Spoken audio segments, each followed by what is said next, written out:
Welcome, dear listeners, to another gripping journey into the shadowed corners of crime and curiosity.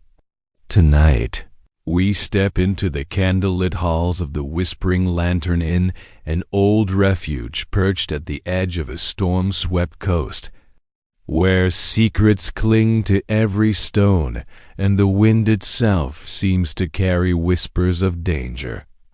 Prepare to follow the unmatched brilliance of Hercule Poirot as he untangles deception, motives, and hidden truths buried beneath the inn's flickering lantern glow. Settle in, dim the lights, and let the mystery unfold. Chapter 1. The lanterns flicker at dusk. The Whispering Lantern Inn stood, like a stubborn relic against the relentless sea winds, its weathered stone walls catching the last embers of the sinking sun. The inn, perched on a rugged cliff high above the crashing waves of Brackenshire coast, had long been known for its peculiar charm, creaking floors, uneven staircases, and lanterns that, according to local legend, whispered during storms. Whether it was the wind, the sea, or something stranger, no one quite agreed. But the guests spoke of the inn with an affection reserved only for places that felt alive. On this particular evening, the inn seemed more alive than usual. Orange and gold light spilled from its windows, dancing across the cobblestone courtyard as dusk tightened its grip on the coastline. A storm had been hovering over Brackenshire for hours, the sky bruised purple with thunderclouds, threatening to spill its fury at any moment. Inside, the staff hurried to prepare for the night's influx of travelers.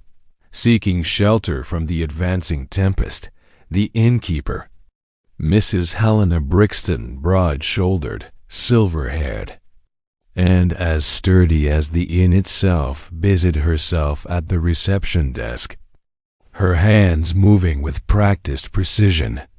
She hummed softly beneath her breath, though every few minutes her eyes flicked nervously toward the front door. He should have arrived by now, she muttered. From the far end of the lobby, a warm voice responded, "Helena, he will come." A man with his reputation does not allow storms to disrupt his plans. The speaker was Dr. Lionel Habersham, a gentleman of about 50, with spectacles perched precariously upon his nose and a scholarly air that clung to him like an extra layer of clothing.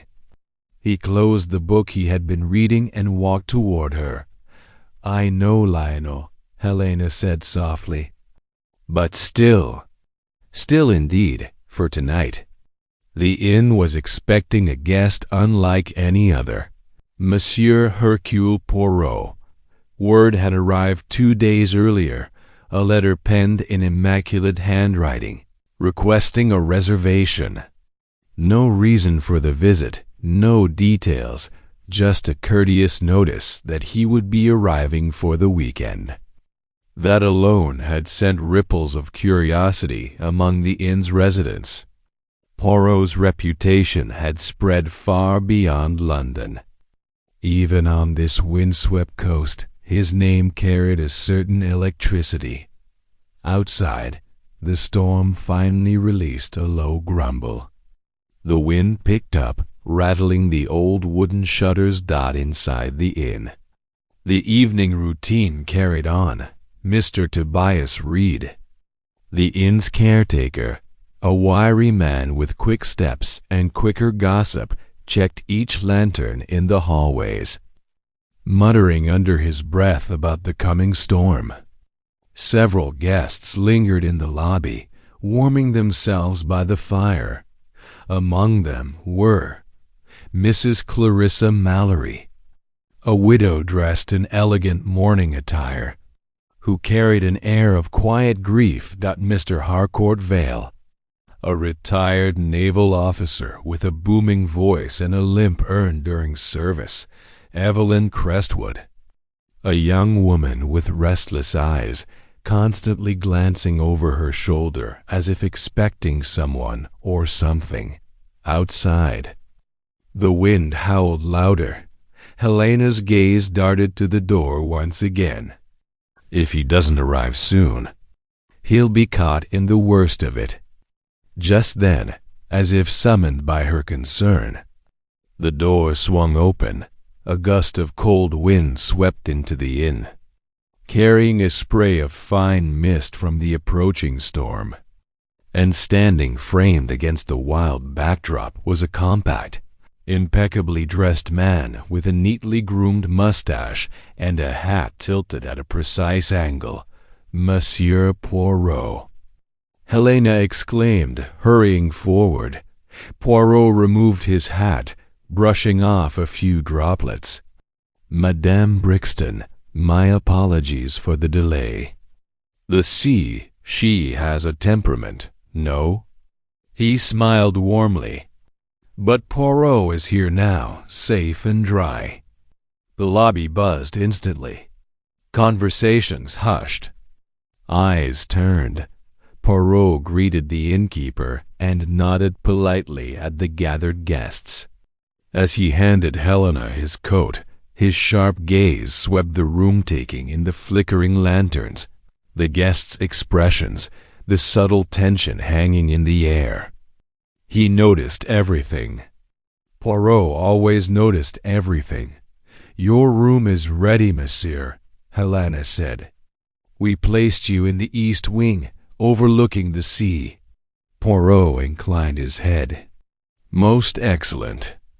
But before he could move farther into the inn, a sudden crack of thunder split the air. The lanterns hanging in the lobby flickered violently once, twice, then steadied. A hush fell over the room. "Storm's beginning," Tobias muttered, tightening his grip on a lantern. Poirot turned to him. "Monsieur, these lanterns, they appear to behave strangely." Tobias offered a twitchy smile. "Aye, sir. That's how the Whispering Lantern Inn got its name. When the storms come, the lanterns flicker, sway, and sometimes—" He swallowed. "Sometimes they whisper." Poirot raised an eyebrow, amused. "Lanterns that whisper. How charming." "Not charming," Clarissa Mallory murmured from her chair by the fire. "Ominous." The thunder rolled again, deeper this time. Poirot, however, appeared unconcerned. "Madame, storms may frighten the nerves, yes, but it is the human heart that is truly unpredictable." Helena forced a smile. "Dinner will be served shortly, Monsieur Poirot. You may wish to settle in." Before moving, Poirot paused once more, his eyes drifting upward to the lantern swaying gently, though the air inside was still. "There is something peculiar here," he murmured softly. "Poirot will be most interested to observe this inn." 10 minutes later, as Poirot ascended the staircase to his room, the inn echoed with creaks and distant murmurs. The wooden banister felt worn beneath his gloved hand.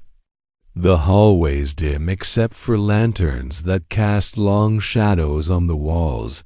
His room, number 14 in the east wing, overlooked the sea, now hidden behind sheets of rain.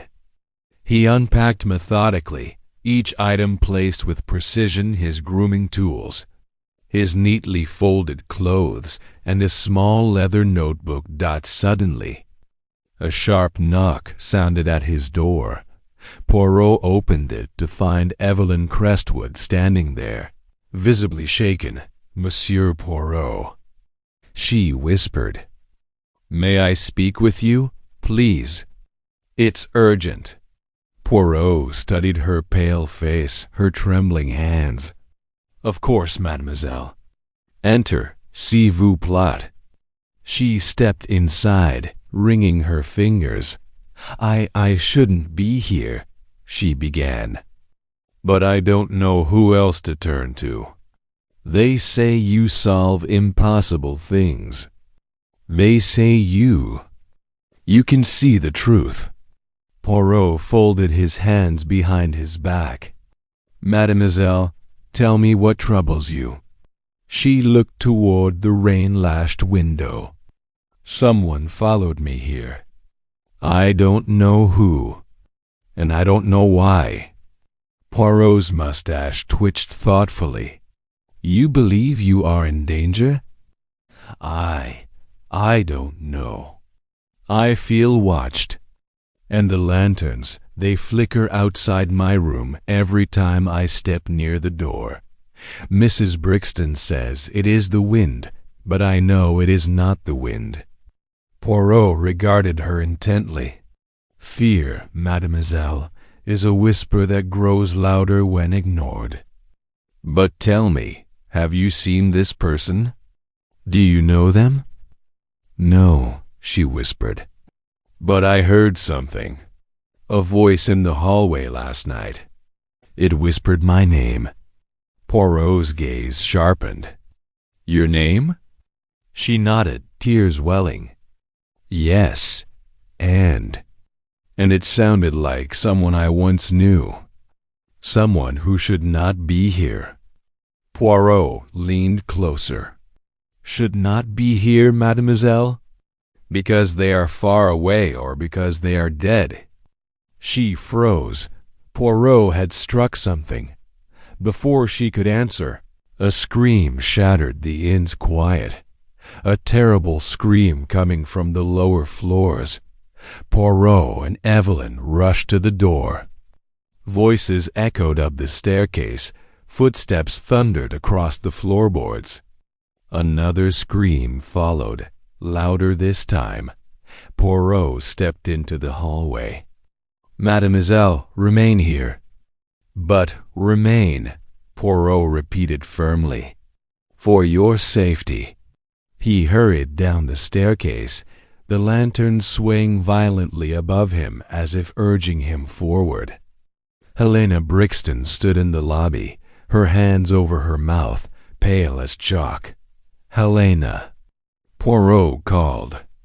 "What has happened?" She looked up, trembling. "Monsieur Poirot." It's Mr. Harcourt Vale." Poirot's jaw tightened. "What of him?" He's dead," she whispered. "Murdered." Inside the lantern room. The lantern room, the heart of the Whispering Lantern Inn, and now, the heart of a new mystery. Poirot exhaled slowly. "Mon Dieu," he murmured. "The game begins." The game begins. Chapter 2. The Body Beneath the Whispering Lantern. Lantern Room was one of the oldest sections of the Whispering Lantern Inn. An octagonal chamber with high wooden rafters and iron hooks suspended from the beams, where lanterns of all shapes and ages hung in flickering clusters. Some were rusted relics from decades past, others newly polished brass that Helena insisted added charm to the inn's aesthetic. But together they created a strange shimmering canopy of shifting light and shadow. Tonight, their glow felt ominous. When Hercule Poirot stepped through the doorway, the entire room pulsed with an eerie orange and gold glow. The lanterns swayed gently, though no draft seemed to flow inside the chamber. Their movement cast restless shadows across the floor shadows that danced around a still motionless figure lying in the center of the room. Mr. Harcourt Vale, the retired naval officer who only half an hour earlier had been warming himself cheerfully by the fire. Now, death had claimed him. Poirot approached slowly, his sharp eyes absorbing every detail. Harcourt lay face up, his limbs splayed unnaturally. His uniform-style jacket was rumpled, and one hand was clenched tightly around something, a fragment of torn fabric, perhaps. The light from the lanterns made his pale skin appear waxy. Mrs. Helena Brixton hovered at the door, wringing her hands. Tobias Reed, the caretaker, stood behind her, breathing heavily. Dr. Lionel Habersham arrived moments later, summoned urgently by Helena. "Stand back, please," Poirot instructed quietly. "Until we know what has occurred, nothing must be disturbed." Dr. Habersham nodded solemnly. "I understand, Monsieur Poirot." Poirot knelt beside the body, adjusting his mustache thoughtfully as he bent closer. He examined Harcourt's face first. The man's eyes were open wide, staring up in horror. Poirot took note of the stiffened muscles in his jaw. "A man startled at the moment of death," Poirot murmured. "But what startled him, that is what we shall discover."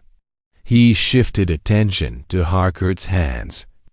In the right, clutched, so tightly that the knuckles were bloodless, was indeed a small scrap of cloth, dark, possibly woolen, torn unevenly as if ripped off during a struggle.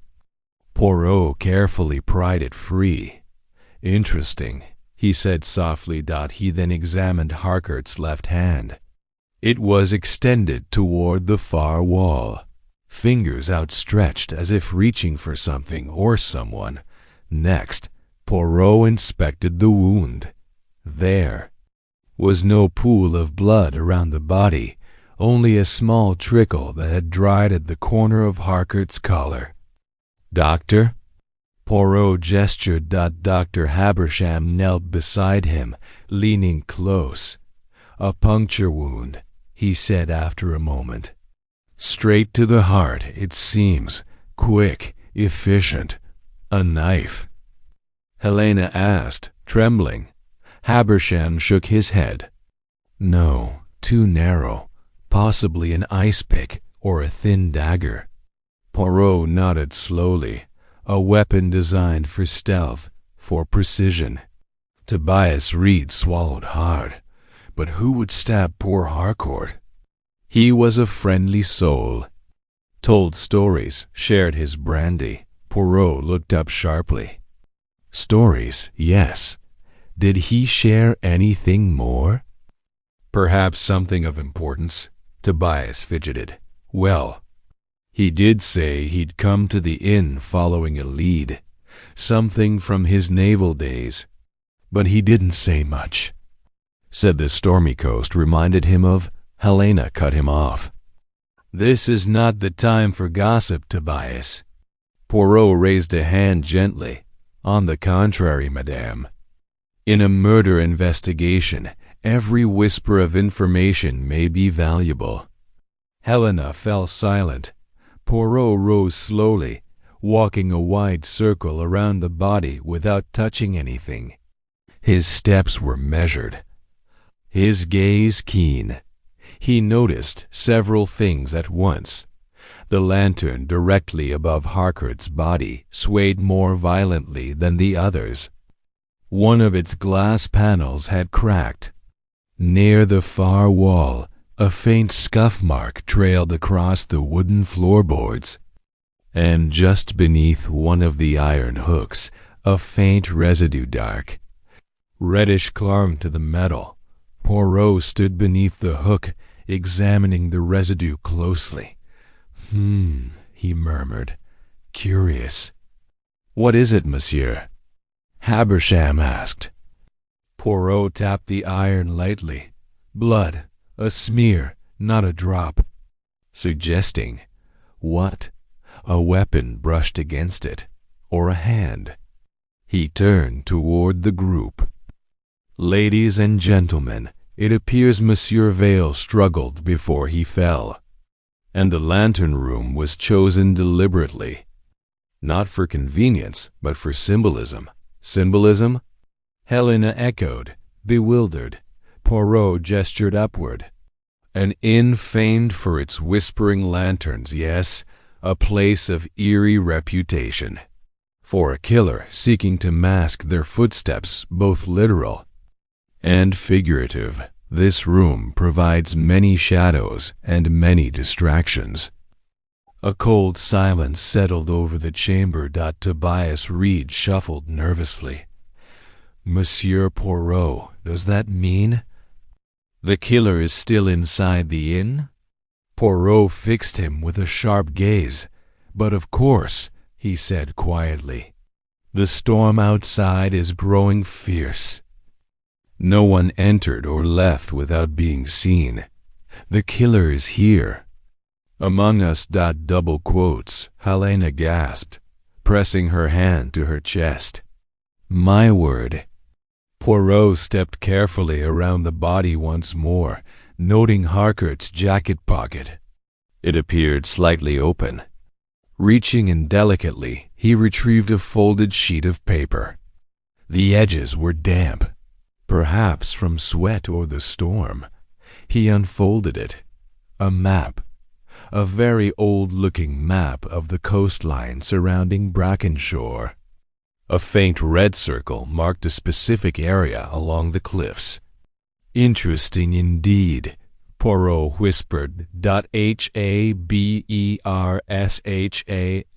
leaned forward.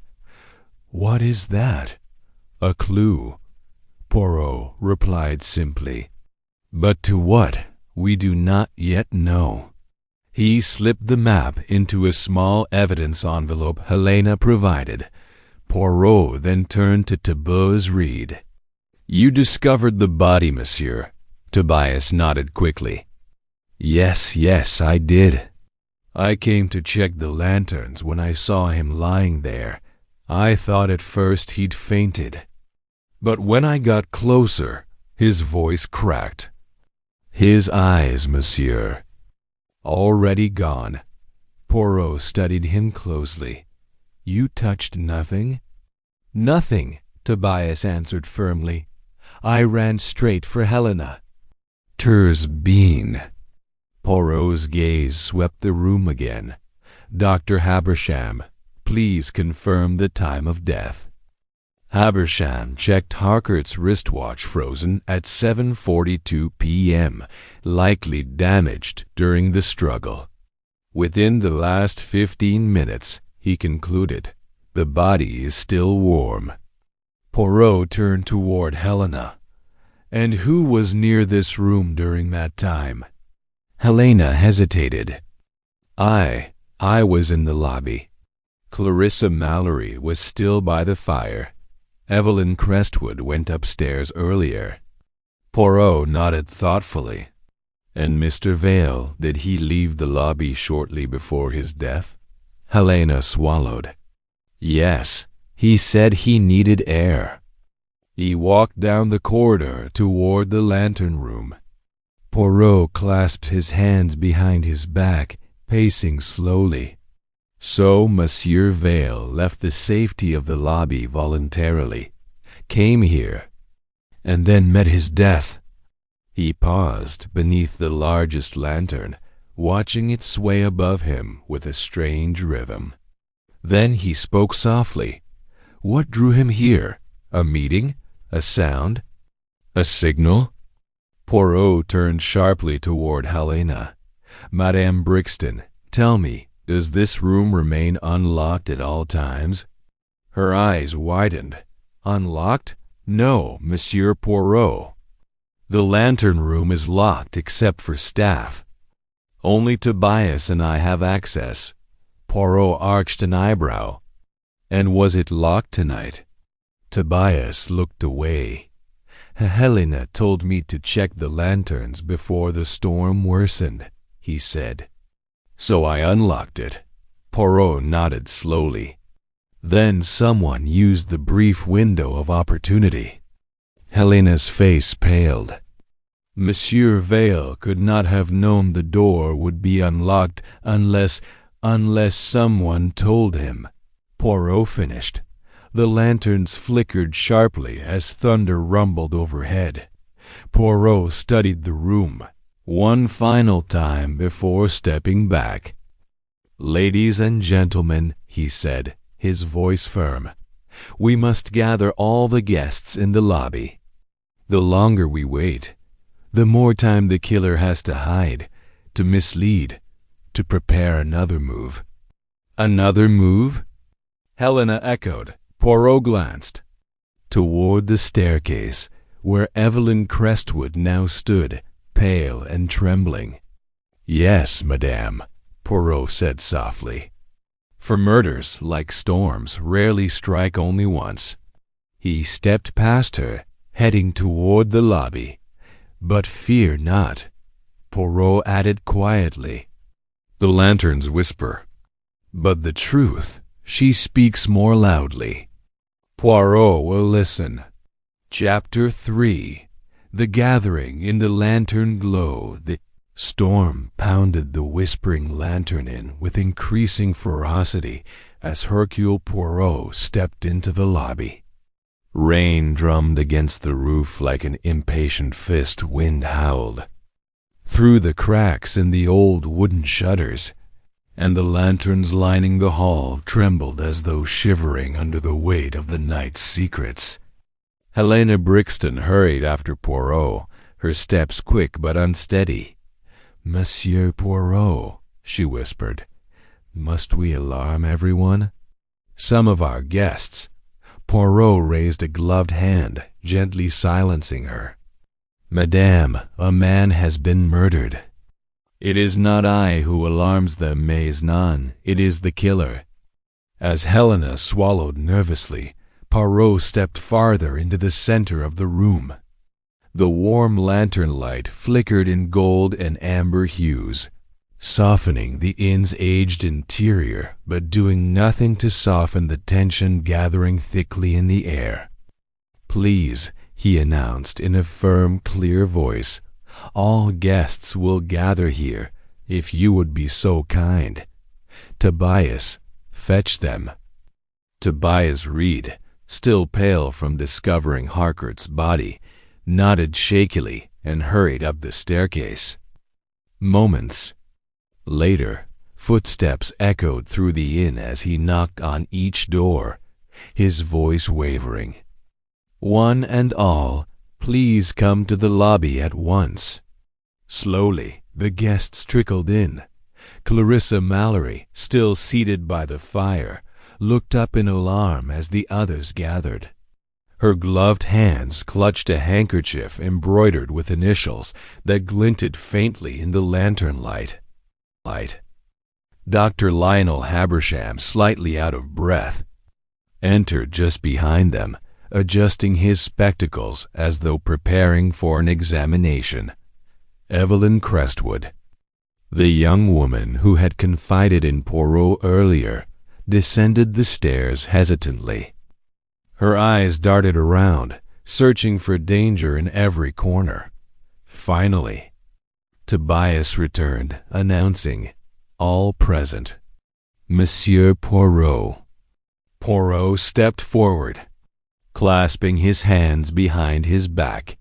"Mesdames et messieurs," he began, his voice velvety yet sharp as a blade, "I regret that under this roof, beneath these beautiful lanterns, a terrible crime has been committed. Monsieur Harcourt Vale, one of your fellow guests, has been murdered." A collective gasp rippled through the room. Clarissa Mallory pressed a hand to her chest. "Good heavens!" Dr. Habersham tightened his jaw. "I feared as much." Evelyn's lips parted in panic. No, it can't be." Poirot nodded gravely. "I am afraid it is the truth, mademoiselle." The lantern nearest to them flickered violently, as though reacting to the weight of the announcement.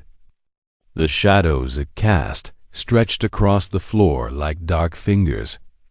Helena Brixton wiped her palms on her apron, her heart pounding. "Monsieur Poirot will investigate the matter.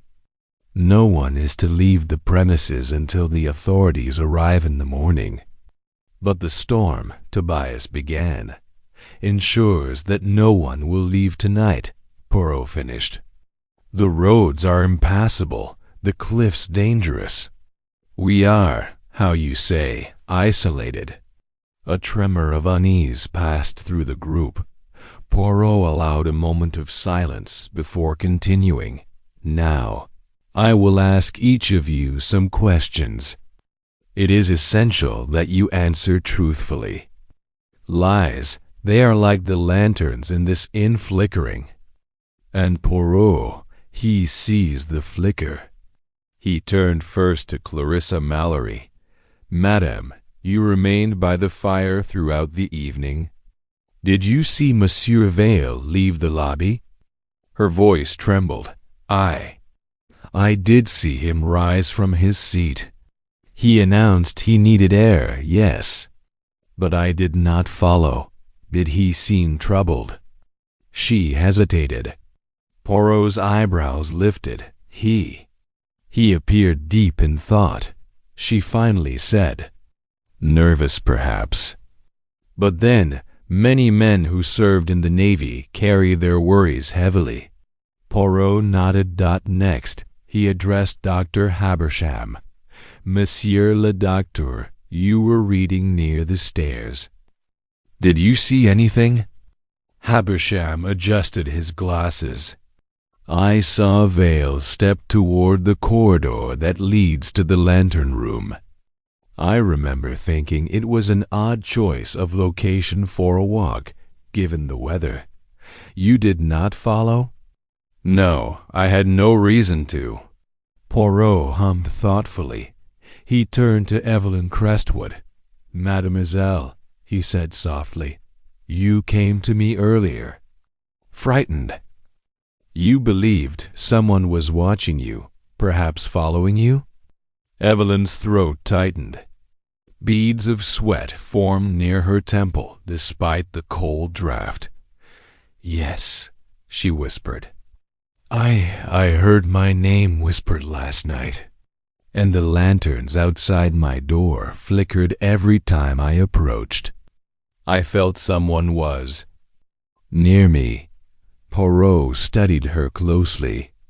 Did you see Monsieur Vale at any point before his death this evening? She thought for a moment, then shook her head. No. Did you leave your room after speaking with me?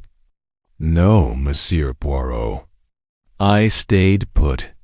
I was too frightened. Poirot nodded. And Tobias, Poirot said, turning toward the caretaker. You unlocked the lantern room this evening, yes? Yes, Tobias replied nervously. Mrs. Brixton asked me to check the lanterns before the worst of the storm hit. So I opened it.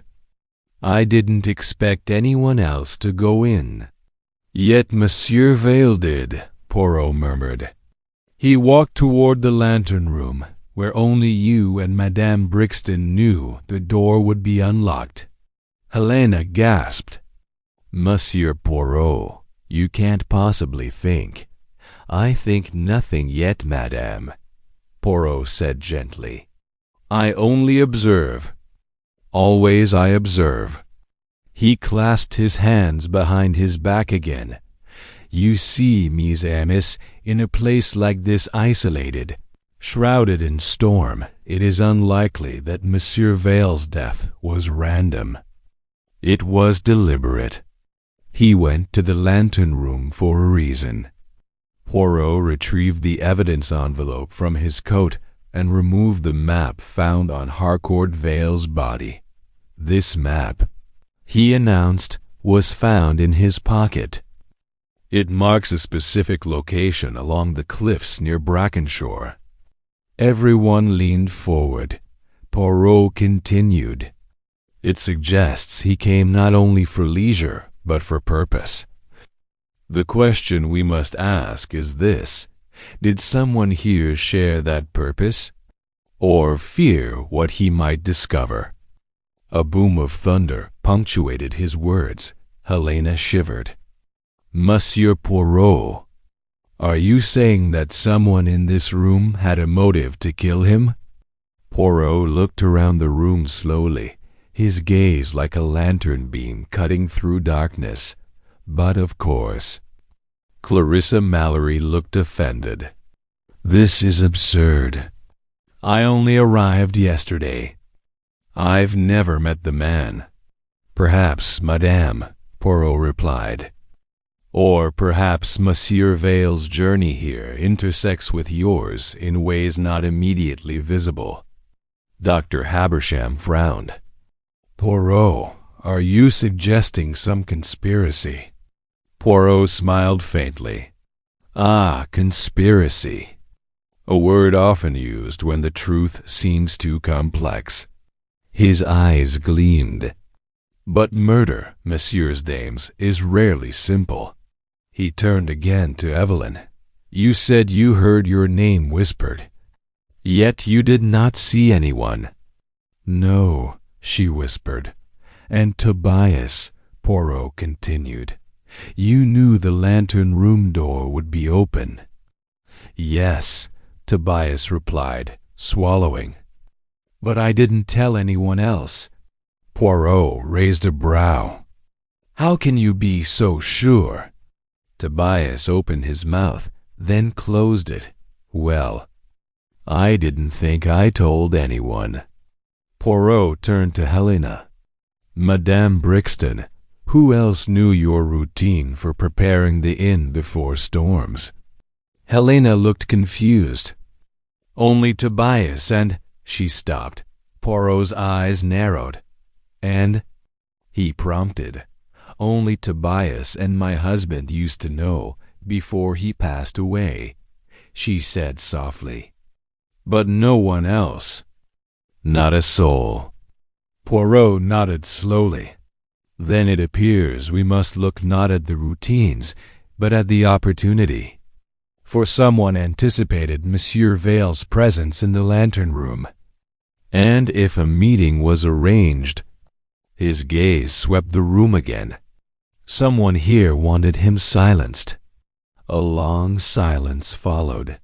The lanterns flickered again stronger this time. As though reacting to the tension gathering in the air, Poirot walked to the window, staring out at the storm-lashed cliffs. Mise Amos, he said at last. There is more to this inn than meets the eye. More to its whispers. More to its lanterns, and certainly more to each of you. He turned back to face them. Until the morning, no one will leave their rooms except at my instruction. We are not safe. Not yet. Evelyn clasped her hands tightly. Monsieur Poirot, do you believe the killer will strike again? Poirot inhaled deeply, watching the lantern sway overhead. The killer, he said softly, is like the storm outside, restless, unpredictable, and already in motion. He stepped away from the group, his voice low but firm. And storms, mademoiselle, rarely end after a single strike. Chapter 4.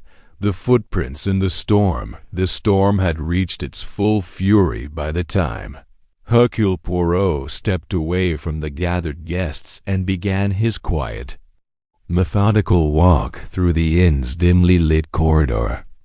Wind battered the windows like an urgent messenger demanding to be heard. Each thunderclap rattled the fragile wooden frames, and the inn felt more isolated than ever, trapped between the roaring ocean and a murderer hidden somewhere within its walls. The lanterns along the corridor flickered unevenly. Their light stretched and shrank in strange rhythms, leaving pockets of darkness that seemed to shift with every gust outside. Poirot observed them closely as he walked, noting how the flames danced chaotically in some lanterns, while others remained still. The irregularity intrigued him. "Eh bien," he murmured, "the lanterns tell their own story. do they not? Behind him, Tobias Reed trailed nervously, holding a spare lantern in trembling hands. "Monsieur Poirot, are you sure we should be out here?" Tobias whispered. The killer, he could be anywhere. Poirot stopped and turned slightly. "Just so, mon ami. Which is precisely why we walk. A killer leaves behind the footprints of his actions. And tonight Poirot will find them." Tobias swallowed hard and followed Dot as they reached the far end of the corridor. The inn seemed to groan under the storm's pressure. Rain lashed against the shutters like handfuls of thrown stones. The air carried a faint scent of salt mixed with something else, something metallic. Poirot paused, narrowing his eyes. "Do you smell that, Tobias?" "No, sir." "What is it?" Poirot tapped his nose lightly. "Iron, or perhaps something stained with iron." Tobias's face paled.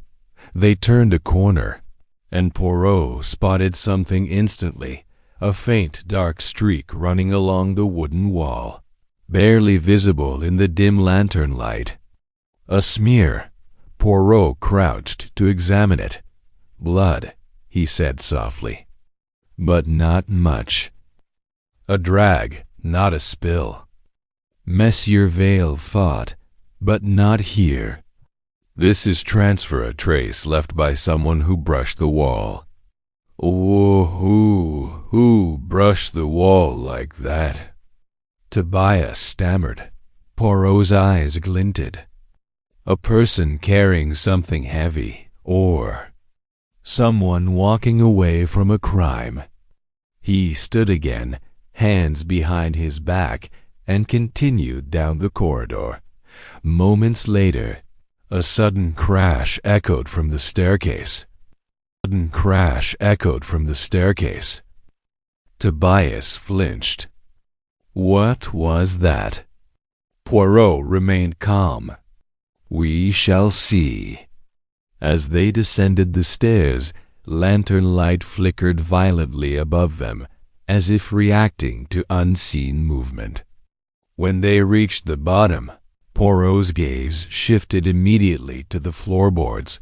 There, faint but clear, lay a set of footprints, muddy and uneven, stretching from the lantern-room corridor toward the back entrance of the inn. Poirot knelt, touching one of the prints lightly. "They are fresh," he whispered. "Made within the last hour." Tobias leaned in. "Where do they lead?" Poirot pointed toward a narrow door at the far end of the hall, a heavy door with iron hinges that rattled each time the wind struck the building. "That door," Poirot said, "leads to the rear courtyard, does it not?" Tobias nodded. "Aye, sir. It opens onto the cliff path." Poirot slowly. "Then we follow the footprints." Tobias hesitated. "Into the storm?" Poirot gave a small, confident smile. "Fear not, mon ami. Poirot does not run into storms. He walks with purpose." With great effort, Tobias unlatched the heavy door. It swung open violently, flung by the wind, and a blast of cold rain struck them both. The courtyard beyond was a swirling chaos of water and darkness. Lanterns mounted on the stone walls flickered madly. Struggling to stay lit, waves crashed below the cliffs with terrifying force, sending up sprays of salt water that whipped across the stones. Poirot stepped out carefully, lantern raised, eyes scanning the ground, and there they were, the footprints again. Muddy impressions leading away from the door, across the courtyard, and toward the narrow cliff path. Poirot followed, leaning into the wind. "These prints," he murmured, "are asymmetrical. See how the right foot sinks deeper? Our suspect is either injured or bearing weight on that side." Tobias shivered. Could it be Vale's killer? Poirot nodded. Most likely. They continued until they reached the edge of the courtyard, where the cliff path began a treacherous walkway carved into the rock, barely wide enough for a single person. Tonight it was slick, rain-slicked, and dangerous. Poirot held up his lantern. The footprints continued onto the path, but only for a short distance, because 20 feet ahead they vanished. Poirot's eyes narrowed. "There," he whispered. "See, the pattern ends abruptly." Tobias peered over his shoulder. What does that mean? Did he jump? Slip?" Poirot stepped closer, examining the final print. The edges were sharp. The rain had not yet softened them, and the print was deeper than the others, as though the person had paused, put more weight onto the foot, maybe to steady themselves. "This," Poirot murmured, "is the footprint of hesitation." Then he looked upward and saw it. A lantern, an old rusty one, swaying violently on a hook above the cliff path. Poirot raised his lantern, illuminating the area. There was a faint mark on the hook, a bit of torn fabric caught on the metal edge, and just as in the lantern room, a reddish smear. Poirot's pulse quickened. Mon Dieu! The same fabric as found in Monsieur Vale's hand. Tobias stared in shock. So the killer came this way? But why stop here? Poirot straightened. The wind whipped his coat around him. That is the question, is it not? Poirot said softly, "Why begin the escape? Only to stop." He turned his lantern toward the dark horizon. "No, this is not escape. This is where the killer planted a trail. A false trail." Tobias blinked. "A false trail?"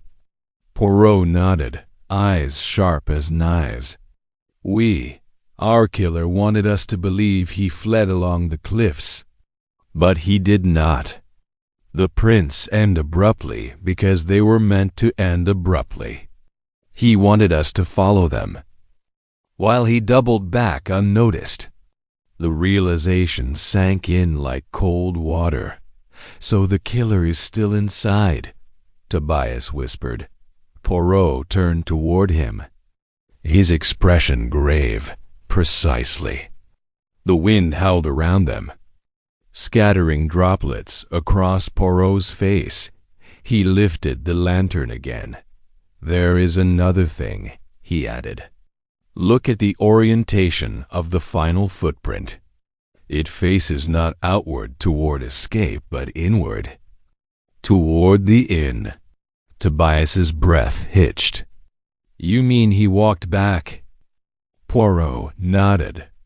"The lanterns on the path show no sign of being disturbed except this one. The killer placed the fabric here deliberately, then returned the way he came, being careful not to leave a clear second set of prints. The storm washed away much of the trace." Poirot's voice grew quiet, a calculated move. "Most cunning." He turned back toward the inn. "We must return." And quickly. They rushed back across the courtyard, fighting against the storm's rage. When they re-entered the inn, Poirot shut the door firmly behind them and latched it as they stepped into the corridor. Poirot paused. Something was different. The lanterns had stopped flickering. Every lamp, every flame, every glass panel now glowed with a steady, unwavering light. The shadows no longer danced. They stood frozen, as though holding their breath. Poirot frowned. "Tobias," he whispered, "has someone adjusted the lantern since we left?" Tobias shook his head. "No, sir." Poirot's eyes narrowed, scanning the quiet hallway. "Then someone has been here. Someone who knows these lanterns intimately. Someone confident enough to tamper with them without fear of being caught." He stepped closer to the nearest lantern. The wick had been trimmed perfectly. Poirot inhaled slowly. "Very interesting," he murmured. "Our killer plays a game not only of footsteps, but of flames." Suddenly, footsteps echoed behind them. Evelyn Crestwood appeared at the end of the corridor. Breathless, eyes wide with fright. "Monsieur Poirot, please." "You must come quickly." Poirot's posture straightened. "What has happened, mademoiselle?" "It's Mrs. Mallory," she cried. She's disappeared from her room." Poirot's face hardened. "Ah," he whispered, "the plot thickens." He began walking swiftly toward the stairs. "For when a murderer moves once, mademoiselle, it is dangerous. But when he moves twice," Poirot's voice dropped into a shadow, "it means he is desperate." Chapter 5. The Vanishing of Clarissa Mallory. The whispering lantern inn felt heavier now, thick with dread. Thick with secrets, thick with the storm's breath pressing against its walls like an unwelcome visitor. As Hercule Poirot ascended the staircase toward the guest rooms, Evelyn Crestwood hurried beside him, her hands trembling, her voice breaking. "She was there only moments ago, Monsieur Poirot," she said. "Clarissa Mallory. She was in her room when I passed by earlier. Her lamp was on, the curtains drawn. And then just now her door was wide open, empty, her things still inside. But she was gone." Poirot made no reply. His face was unreadable, his eyes fixed forward, calculating. Behind them, Tobias Reed followed anxiously, lantern in hand. The flame inside it shook with each step he took. The air on the upper floor felt colder somehow. The hallway was narrow, lined with lanterns spaced evenly along the walls. Tonight, the lantern light felt unervingly subdued, as though the flames themselves were wary. Poirot stopped outside. Room 7, Clarissa Mallory's room. The door stood ajar. Poirot raised a hand, pushing it gently. It creaked open. The room was dark except for a single lantern on the bedside table. Its light flickered weakly, struggling to illuminate the space. Poirot entered slowly. Tobias and Evelyn close behind. "Do not touch anything," Poirot murmured. Inside, Clarissa's belongings were neatly arranged: her gloves, her parasol, her morning dress folded carefully atop a chair. A half-finished cup of tea sat on the bedside table, still faintly warm when Poirot lightly touched the rim with a gloved finger. "She left recently," he whispered. The bed was untouched. The window latched. The wardrobe door slightly open. Poirot stepped toward the wardrobe and opened it fully. Inside hung 4 dresses, 3 black, 1 gray. On the floor, beneath the dresses, a faint mark on the wood caught his eye. He knelt, a small scratch, curved, fresh. He murmured, as if something sharp scraped the floor. A heel, perhaps, or the tip of a cane. He stood again. "Evelyn," Poirot said softly, "when you passed this room earlier, did you see Madame Mallory?" Evelyn shook her head. "No, monsieur. Her door was closed. And did you hear anything? A voice? A quarrel?" She hesitated. Poirot's eyebrows lifted slightly. I heard something," she admitted. "A thump. Like something falling. But it was faint. I thought it was the storm." Poirot's gaze sharpened. "Every sound tells a story, mademoiselle. Even the faint ones." He walked toward the window, inspecting the latch. Locked from inside, he murmured, "No exit here." He turned to Tobias. "The hallway. Did you see Madame Mallory leave?" "No, Monsieur Poirot. I swear it. I was downstairs helping Mrs. Brixton with the lanterns until you called me." Poirot paced the room slowly, his sharp eyes sweeping every inch of space. Then he stopped. On the bedside table, beside the teacup, lay a folded letter sealed with black wax. Poirot's expression tightened slightly. "Ah," he whispered. "Now this is most unusual." He approached the letter, but did not touch it. The seal bore initials C.M. Evelyn stepped closer. "Clarissa Mallory?" Poirot nodded. "Perhaps. Or someone who wished her to believe so." The wax seal had been broken, meaning Clarissa had opened the letter before she vanished. Poirot used a gloved fingertip to unfold the paper slightly, careful not to disturb fingerprints. Inside, written in dark ink, "Meet me in the lantern room at once. Do not delay." C.M. Evelyn gasped. "But she was C.M." Poirot smiled faintly. "Just so, which makes it unlikely she wrote this. A person rarely signs a message to themselves with their own initials." Tobias leaned forward. "Then someone forged it?" Poirot nodded. Someone used her morning seal to lure her." He stepped back from the letter. "And given what happened to Monsieur Vale, it seems the killer is quite fond of the lantern room. It is his stage." Evelyn shivered. "Do you think she went there?" Poirot's gaze darkened. "We shall see." He turned to leave the room when suddenly a faint sound.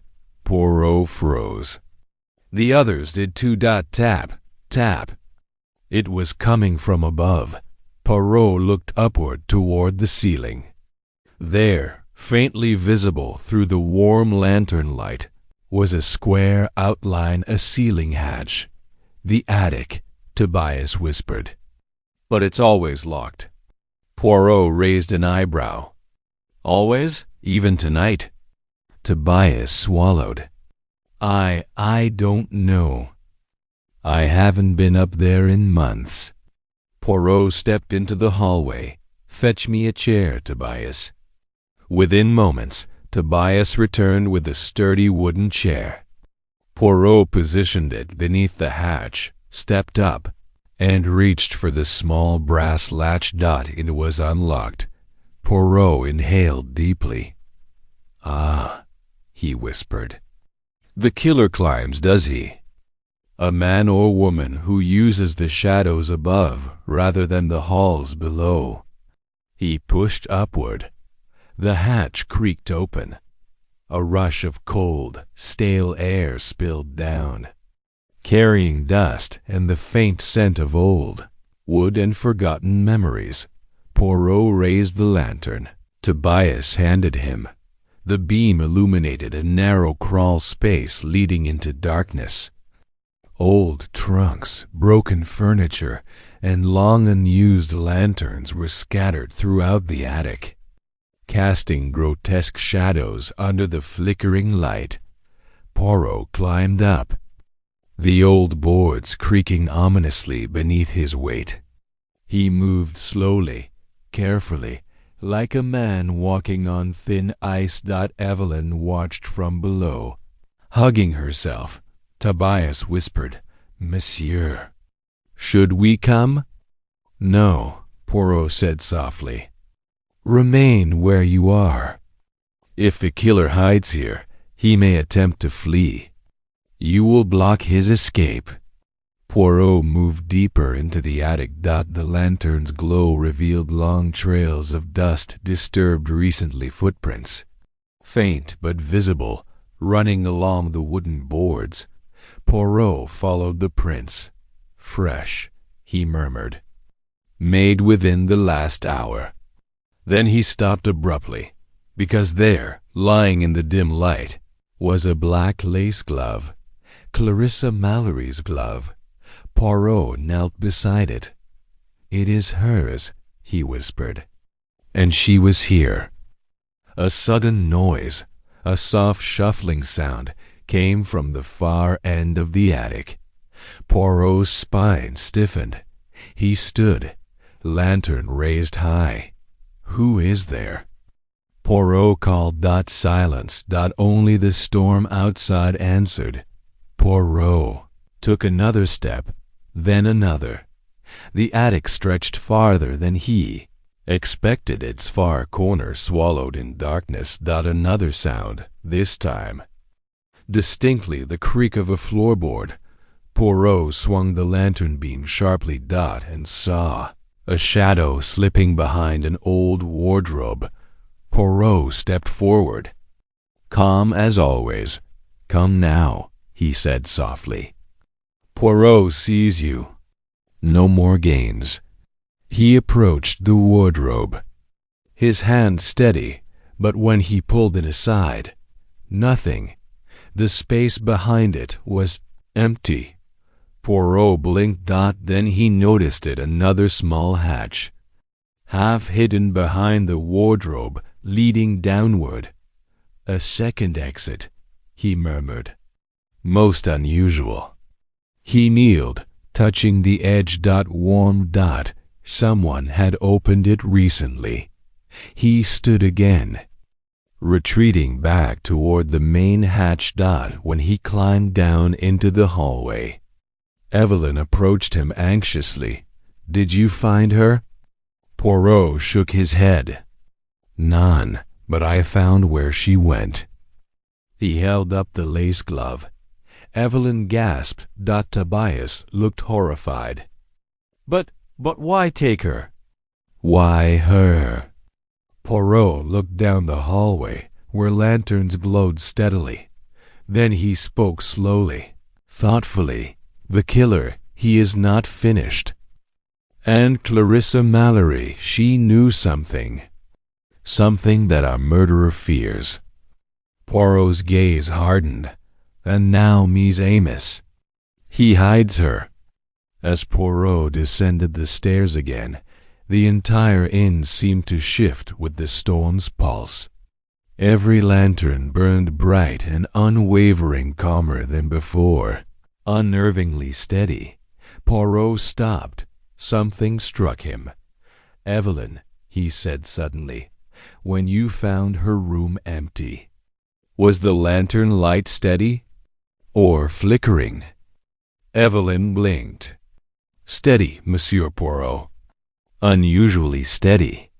Poirot exhaled slowly, the pieces aligning in his mind like gears clicking into place. Then the killer was already finished by then, and in control of the lanterns. He turned toward the lantern room. "The one who manipulates the light," he whispered, "manipulates the inn." He looked up the staircase once more.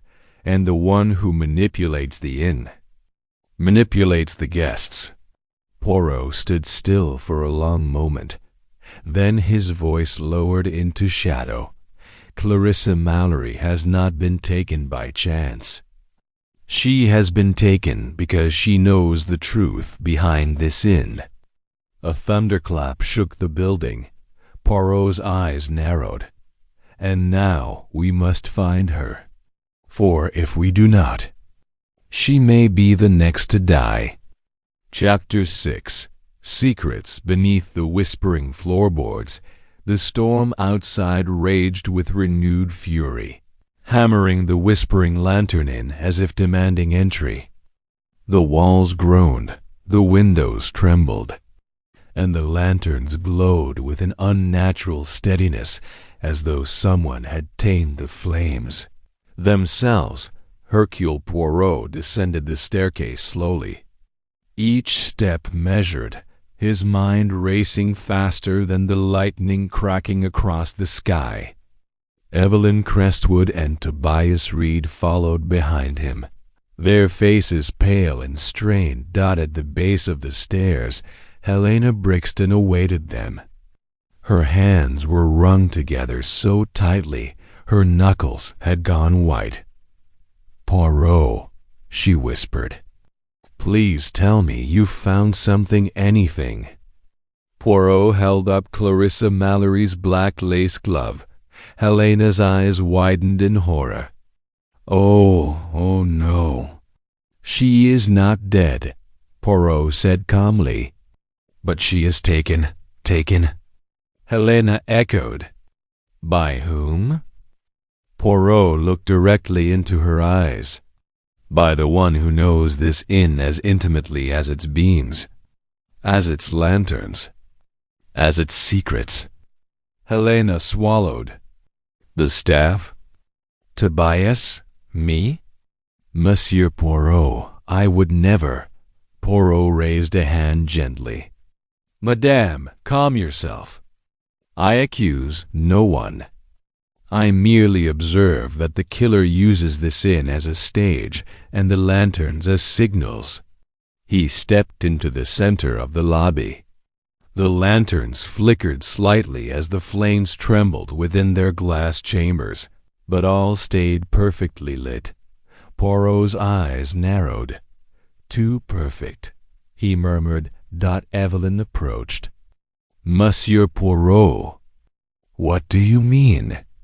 Poirot pointed subtly upward.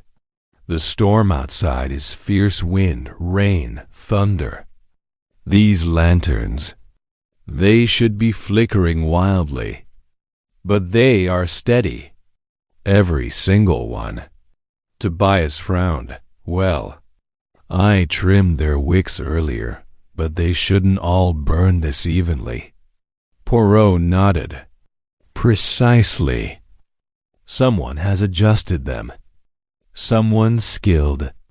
Someone who wishes the inn to appear calm when in truth chaos reigns." Helena blinked.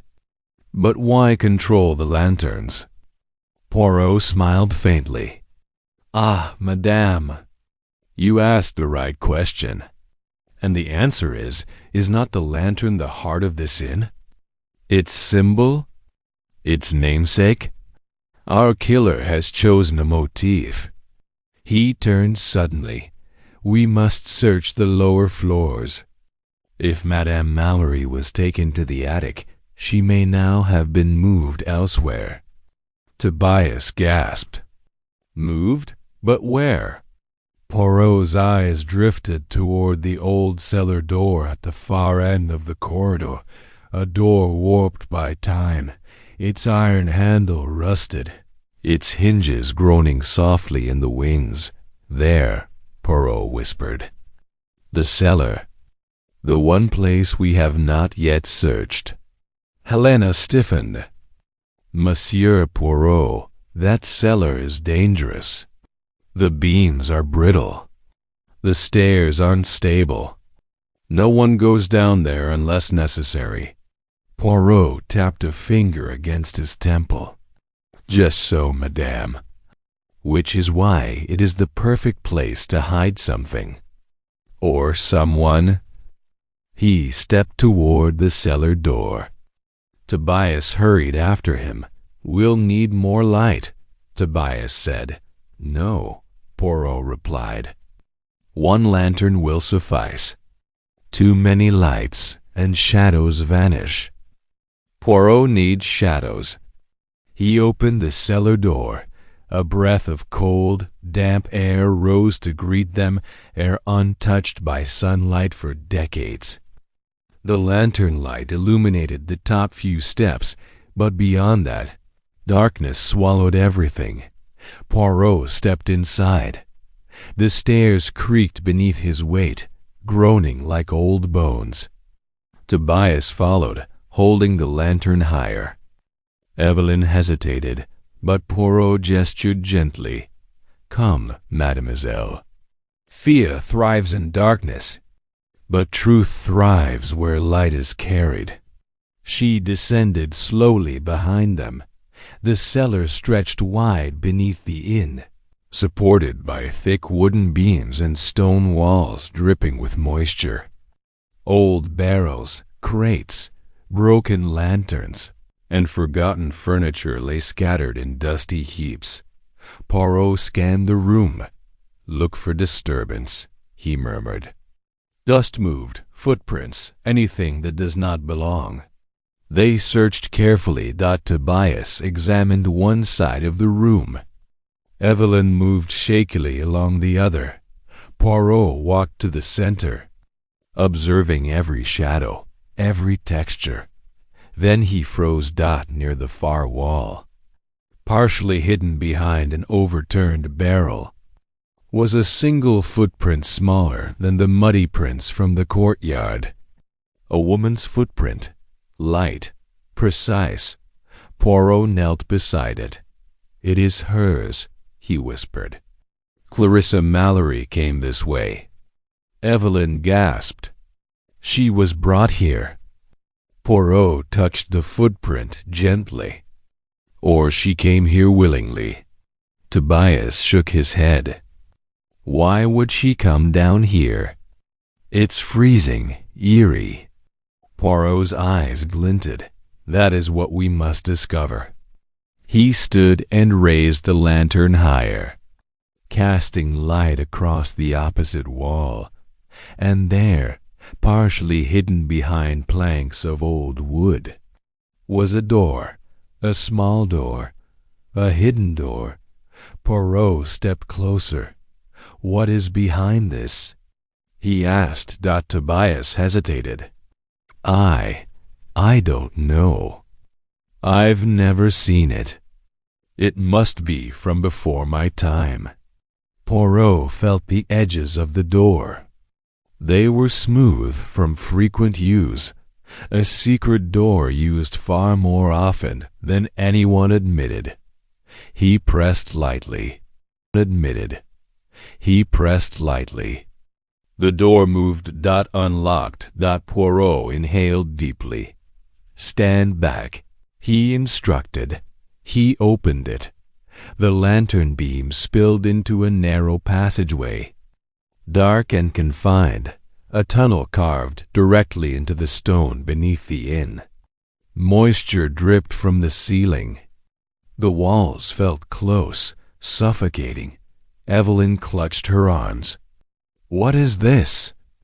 Poirot's voice was low. "A smuggler's passage. Many inns along the coast possess such things. They were used long ago to move goods unseen. And now," Tobias whispered, "someone is using it again." Poirot stepped forward into the passageway. And perhaps not for goods, but for people." He walked slowly, lantern held high. The tunnel stretched much farther than expected, branching subtly left and right before converging again. The stone underfoot was worn with age, but here and there, Poirot spotted something fresh, a scuff from a shoe, a disturbed patch of dirt. Then he stopped abruptly. There, lying on the ground, was another black lace glove, identical to the first. Evelyn gasped. "Clarissa!" Poirot didn't touch the glove. Instead, he studied its position. "Left here deliberately," he murmured, "to mark her path. She is alive, and she wants to be found." He straightened. "But she is also afraid. She drops these clues only where she believes the killer will not notice." They continued deeper into the passage. The air grew colder. The stone dampened. The wind from the storm faded entirely, replaced by a stillness so heavy it felt unnatural. Poirot slowed. The tunnel came to an abrupt end, but not a clean stop. A wooden barricade newer than the rest of the Tividevla structure had been constructed across the passage, blocking access to whatever lay beyond. Tobias stepped forward. "This wasn't here before. I would have noticed." Poirot nodded. "A recent installation, built to conceal. The killer placed this here." He examined the wood carefully. Fresh nails, recently hammered. Poirot traced the edges. Then he stopped at a small gap near the floor. Through it, a faint sound echoed. A breath, a trembling, terrified breath. Poirot's eyes snapped upward. "She is here," he whispered. "Behind this wall." Evelyn clapped a hand over her mouth. "We must break it." "No," Poirot said firmly. "If we make noise, the killer will hear us and return. He may be watching even now." Tobias's voice shook. "Then what do we do?" Poirot's eyes glinted with fierce clarity. "We retreat, quietly. We must gather the others, reinforce the inn, and return when the killer is not expecting us." He turned, leading them back toward the cellar. But as they walked, a chill ran down Evelyn's spine. "Poirot," she whispered, "if Clarissa is alive, why hide her?" Poirot stopped. Then he spoke slowly, each word sharp as a blade. "Because Clarissa Mallory knows something. Something vital. Something the killer cannot allow her to reveal." He lifted the lantern higher. "And now, time is running out." They reached the cellar door and climbed back into the inn. The lanterns flickered as they emerged, finally showing signs of natural movement. Poirot stared at them. "The killer is moving," he murmured. "Adjusting, digesting, preparing for the next act." He stepped forward, voice low with grim determination. "And if we do not act quickly, Clarissa Mallory may not see dawn." Chapter 7. The innkeeper's past and the lantern keeper's lie. The storm had settled into a relentless, rhythmic assault against the Whispering Lantern Inn. The initial fury had mellowed into a constant roar, like the sea and sky conspiring in a low, angry argument that refused to end. The inn creaked and sighed with each gust, its walls bearing witness to yet another night of secrets. But inside, the atmosphere had changed.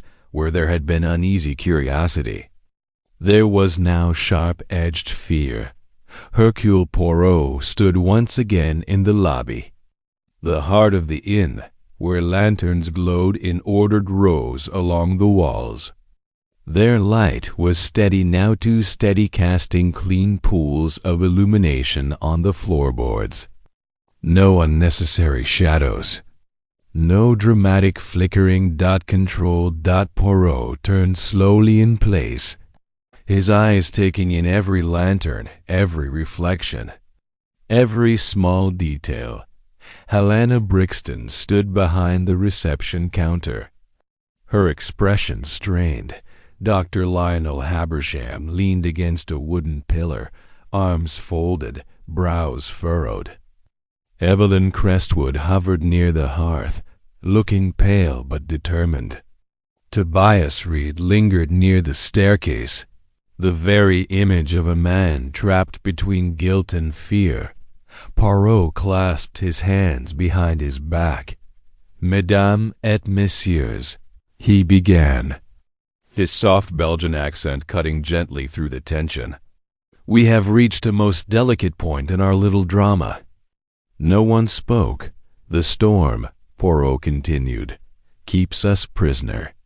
The police cannot come. We cannot leave. There is a killer among us, but now we also know there is another life still hanging in the balance. Madame Clarissa Mallory." Evelyn swallowed hard. "You're sure she's alive?" Poirot nodded once. Her glove placed as a clue in the attic. Another glove in the smuggler's passage.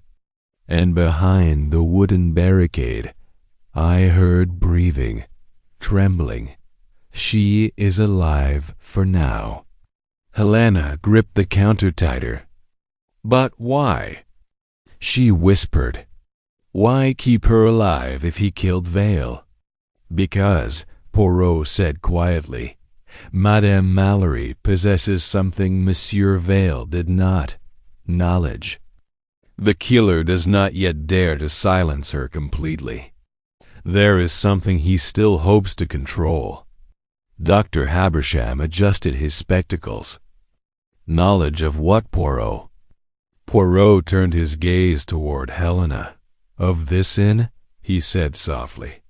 "Of its history. Of its secrets." Helena's throat tightened. I don't understand." Poirot regarded her for a long moment. "Madame Brixton," he said gently, "how long have you managed the Whispering Lantern Inn?" She blinked. "Nearly 20 years. Since my husband and I took it on. It was almost in ruins when we found it. We restored it. Gave it character, charm." Poirot nodded. "And your husband, he passed away?" Her face softened with grief. "Yes, 5 years ago. Suddenly, a stroke." Poirot tilted his head. "Before his death, did he ever speak of the inn's past? Of its previous owner?" Helena hesitated. Dr. Habersham looked at her curiously. "You never mentioned much about that, Helena." She looked uneasy now, eyes flicking briefly toward Tobias. Poirot noticed. "Yes," Poirot murmured. "You are not comfortable, madame. That, in itself, is a clue." Helena sighed, shoulders slumping. "The inn has always had stories," she began. "Whispers of smuggling, secrets passed in the lantern light, old debts paid under the table. My husband liked to play into them. It gave the place a certain mystique." Poirot's eyes sharpened. "But not all stories are fiction, madame." Her jaw tightened. "No, not all." She drew a breath. "Before we took over, the inn was owned by a sailor named Barnaby Locke, a retired captain. He ran it for nearly 30 years. They say he was a hard man. Kept strange company. Ships would dock offshore sometimes, long after midnight. And the lanterns would flicker." Evelyn looked unsettled. "Smuggling?" Helena nodded reluctantly. "That's what the village believed. He used the cliff paths and tunnels beneath the inn. Goods would appear and disappear. No one could prove anything. And Monsieur Locke?" Poirot asked. "What became of him?" Helena's voice lowered to a near whisper. "One night he disappeared. No body, no farewell. Just gone. A lantern popped softly, as if punctuating her words. Poirot's eyes glittered. And how did you and your husband come to own such a place? A solicitor contacted us, Helena replied. Barnaby Locke had left the inn in his will to a distant cousin who wanted nothing to do with it. My husband saw an opportunity. We bought it cheap. And the tunnels? Poirot asked. The secret passageways? Helena looked uneasy again. We sealed most of them years ago. At least, we thought we did. Poirot nodded slowly. And yet, there is one beneath your cellar. Still open. Still in use. Recently reinforced with a new barricade. Her face paled. I swear to you, Monsieur Poirot, I did not know. I believe you, Poirot said calmly. You are a woman who fears chaos. But someone among us does not fear it. Someone courts it, controls it. His gaze shifted now to Tobias Reed. The caretaker's throat bobbed visibly. Monsieur Reed, Poirot said softly, how long have you served as caretaker here? 10 years, Tobias replied hoarsely. Ever since Mr. Brixton hired me to keep the place in order. You maintain the lanterns? Yes. You know which doors stick, which floorboards squeak, which beams are strong and which are weak. Yes. And you knew about the attic hatch, Poirot said. You knew the way the wind creeps through. You knew the cellar, the old beams, the trouble spots. Tobias's fingers twitched. I know the building, yes. It's my job. Poirot stepped closer. And you knew, he continued, how to keep the lanterns perfectly steady in the worst part of the storm. How to trim the wicks. How to ensure the flames behaved exactly as you wished. Tobias's face flushed. I just take pride in my work. Poirot nodded. But here is what troubles me. Mon ami, when we first discovered Monsieur Vale's body, the lanterns were wild, flickering, chaotic. Later, when we returned from the cliffs, they were calm, steady, trimmed. Somewhere between those moments, someone attended to them. Someone who wanted calm. The room went very quiet. Helena looked at Tobias, confusion and dawning fear mixing in her eyes. Tobias, she whispered, did you adjust the lanterns? After the murder? Tobias's breath quickened. I needed them to burn right. People were frightened. It's my responsibility. Poirot raised a finger. But you did not ask permission. You slipped away while we were distracted. You touched every lantern along the hall. You controlled the light. Tobias shook his head quickly. That's not a crime. Shook his head quickly. That's not a crime. No, Poirot agreed. But it is a habit. And habits, mon ami, are what killers rely upon. They use what they know best. He began to circle slowly, like a cat pacing around a puzzle. You knew the lantern room timetable. You knew Helena's routine. You knew how to unlock the door at just the right moment. You discovered the body, conveniently. And you were the one to lead us to the cliff door where the false trail of footprints began. Tobias's eyes flashed. I found the body because I was told check the lantern room. He snapped. You think I wanted to see a dead man on the floor? Poirot stopped, hand still calmly behind his back. "No," he said softly. "I think you wanted us to see him quickly, before certain clues could be cleaned away." Everyone stared. Dr. Habersham cleared his throat. "Now see here, Poirot, are you formally accusing this man?"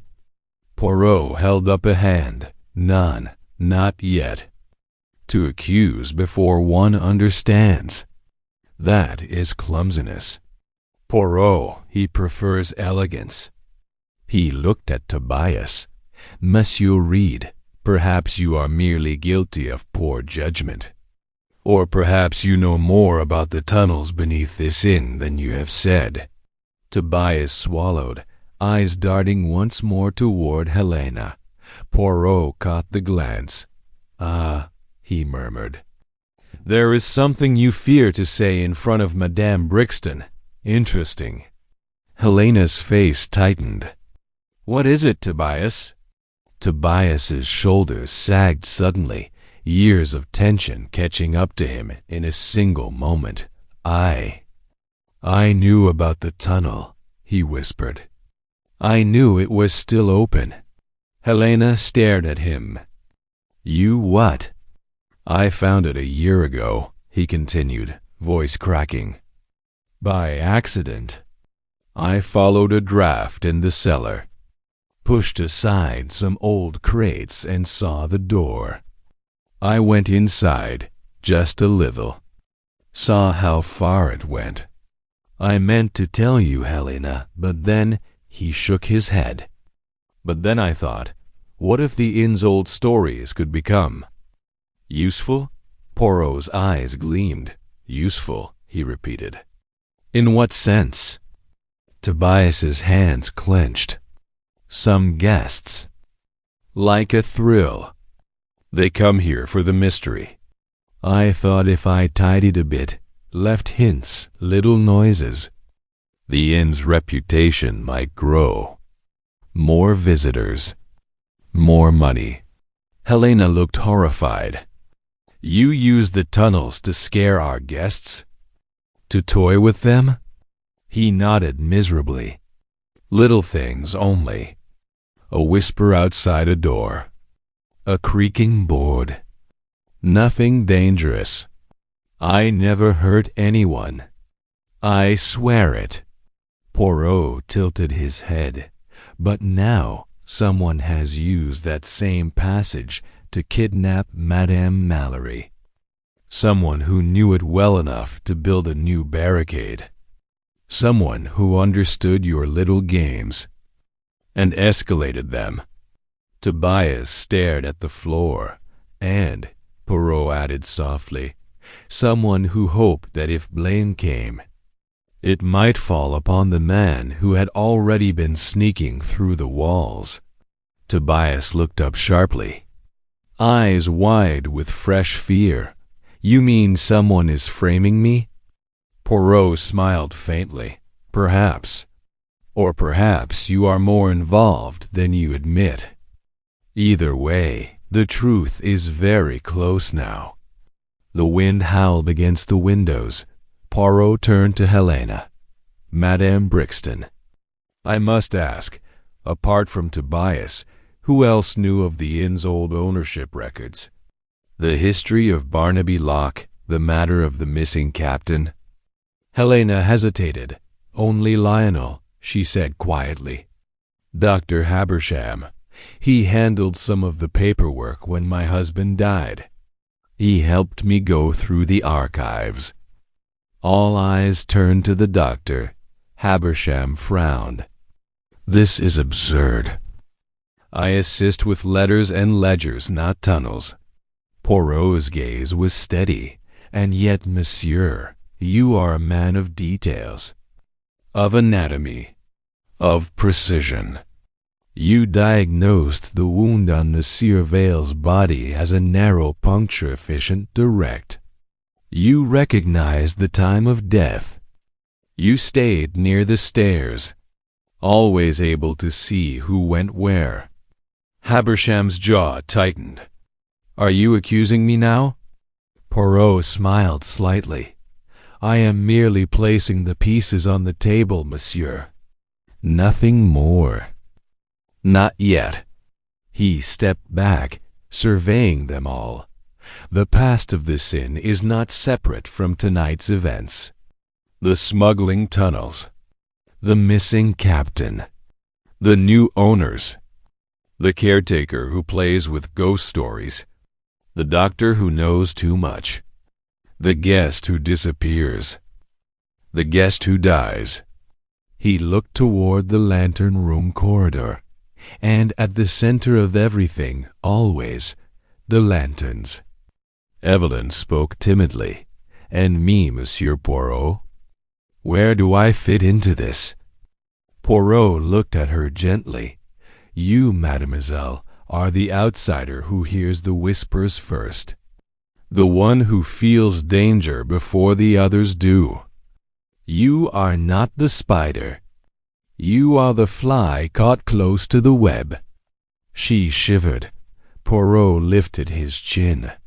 "Now, Mees Amos, we approach the endgame. The killer believes he is safe, that his stage is set, that we dance in the light he controls." His eyes hardened, but Poirot also knows how to use the light. He turned toward the lantern room. "Next," he said softly, "we go back to where this began, to the lantern room. And there we shall see what truth the shadows have been hiding." Chapter 8. Return to the lantern room. The whispering lantern inn felt somehow smaller now, its walls tightening, its hallways stretching in unnatural silence, its lantern light glowing with a forced steadiness that only deepened the unease. Every flicker or lack of flicker seemed to whisper warnings in Poirot's ear. For the second time tonight, Hercule Poirot walked toward the lantern room, but this time the air was different. Where earlier there had been confusion and shock, now there was purpose. A converging of paths, a tightening of the net. The storm outside pounded against the stones, but it was nothing compared to the storm that now brewed within the fragile walls of the inn. Poirot walked ahead, lantern in hand, his small silhouette moving with steady confidence. Behind him followed Helena Brixton, Dr. Habersham, Evelyn Crestwood, and Tobias Reed, each carrying their own fears, their own secrets, their own reasons to dread what might be found in that room. The corridor leading to the lantern room was dimmer now. A few of the lanterns hung at odd angles. These were the ones Poirot had noticed earlier, swinging with a strange rhythm no breeze could justify. Tobias Reed swallowed hard. "Monsieur Poirot. Why here? Why again?" Poirot didn't stop walking. "Because, mon ami, the killer returns to the scene of his artistry. This room, this lantern room, is not chosen by accident. It is his stage, his sanctuary, his puzzle." "And Clarissa Mallory?" Evelyn asked softly. Poirot glanced at her. "If she is still alive, and I believe she is, then her fate is tied to this room, to the lanterns, to the secrets she knew." They reached the door. Helena gasped. It stood half open. Poirot raised a hand, signaling silence. He stepped inside first. The lantern room was as uncanny as ever, an octagonal chamber, lined with beams from which dozens of lanterns hung at varying heights. Tonight they burned with feverish brightness, as though the storm outside had fed their flames rather than fought against them. Shadows pooled thickly along the edges of the room, stretching long across the wooden floorboards. They wavered with each flicker of flame, forming shapes that seemed almost to move. Poirot scanned the room carefully. Something was different. Something new. Near the back wall, a lantern hung lower than before, its chain extended deliberately. On the floor beneath it, dust had been disturbed. The boards carried faint marks, as though something heavy had been dragged. Or someone. Poirot walked to the center of the room.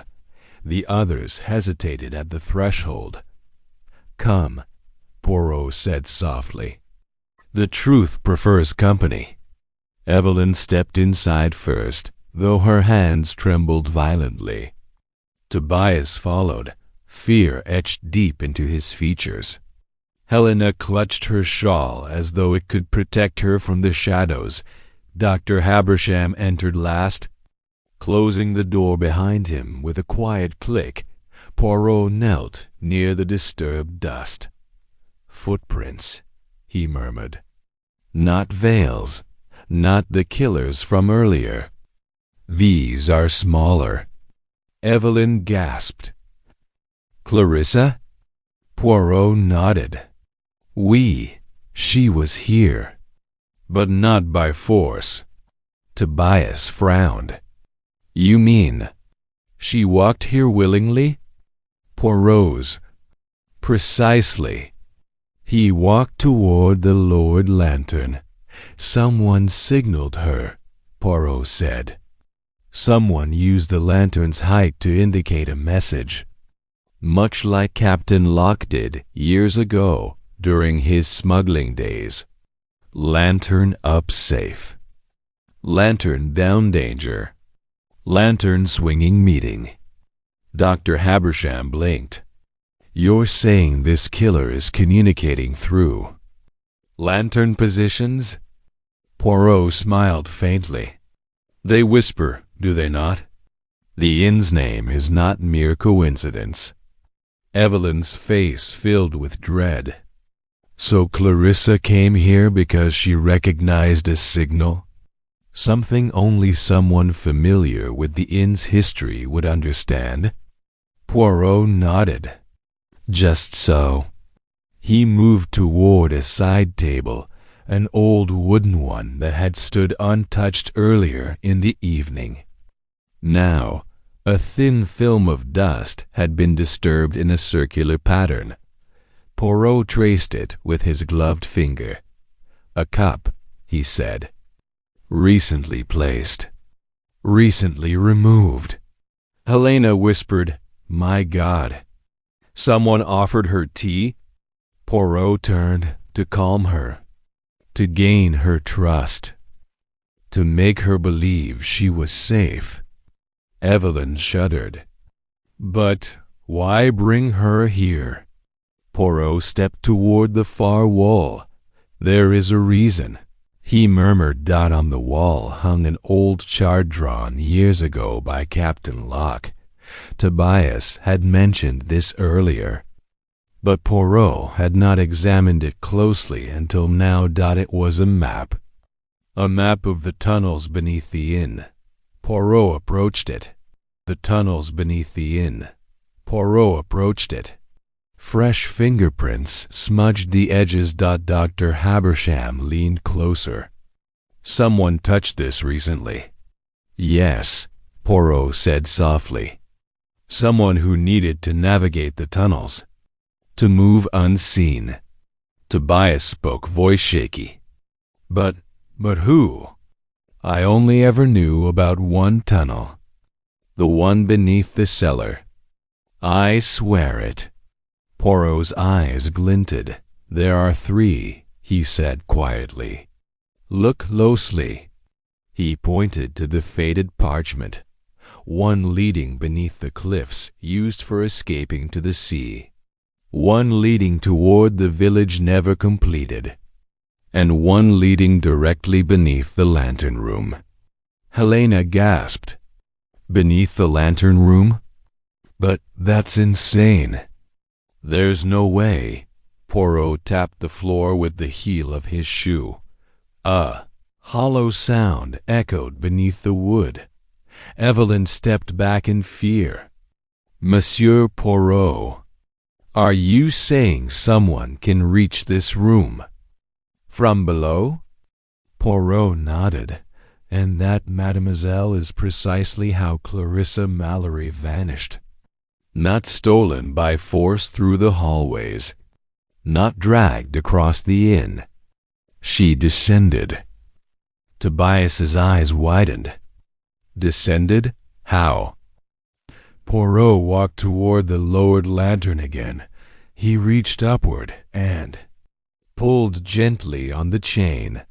The lantern lifted. Easily. Then click. A small panel in the floor shifted. A secret latch. Poirot stepped aside, letting the lantern light fall upon the panel. Everyone froze. Tobias stared, horrified. I never knew that was there." Helena clutched her mouth. "My husband never mentioned it." Poirot knelt and lifted the panel. Beneath it lay a narrow descending passage, wooden steps leading into a chamber below the lantern room. Evelyn's voice trembled. "Did Clarissa go down there?" Poirot nodded. The killer lured her, using the lanterns, using her knowledge of the inn's legends, using her fear and her curiosity."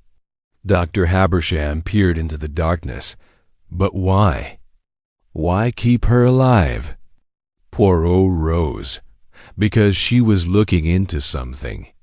Something Vale was looking into as well." Poirot turned toward the old chart again. "Barnaby Locke did not disappear," he said softly. "He died, murdered, and someone here has inherited his secrets. Someone who feared Vale's investigation. Someone who feared Clarissa Mallory's discovery of the truth." A lantern flickered as thunder boomed outside. Poirot lowered his voice. "Someone who knows these tunnels intimately. Someone who knows the lantern codes. Someone who has been manipulating shadows all night." His gaze swept the room. Tobias. Reed held his breath. Helena pressed a hand to her chest. Evelyn backed up a step. Dr. Habersham stiffened. Poirot smiled faintly, not with joy, but with certainty. "We will descend shortly," Poirot said. "But not yet. For when we go down there, we will not merely find Clarissa Mallory." He paused. "We will find the truth. And the truth, Mies Amos, is not gentle." A lantern blew out suddenly, plunging half the room into darkness. Evelyn screamed. "Tobias!" "Cursed!" Helena clutched the wall. Poirot did not move. He stood perfectly still. Calm. Prepared. Because he understood. The killer was not hiding anymore. He was preparing. Those lanterns, steady for so long, were no longer steady. And when the lights of the whispering lantern inn began to flicker again, it meant the killer was on the move. Chapter 9. Shadows beneath the lantern light. For a long, tense moment after the lantern blew out, no one moved. Half the lantern room lay in sudden shadow, the flames of the remaining lamps throwing distorted shapes across the walls and floor. The inn seemed to hold its breath. The storm outside roared and pressed against the glass, but inside the silence felt heavier than the thunder. Evelyn Crestwood clutched the nearest beam, her chest rising and falling quickly. Tobias Reed's knuckles whitened around the lantern he carried. Helena. Brixton's lips formed a silent prayer. Dr. Lionel Habersham adjusted his. spectacles with hands that were no longer quite steady. Only Hercule Poirot stood perfectly still, his small frame straight, his face calm, his eyes sharp. "Ah," he said softly, "the lanterns. They speak again."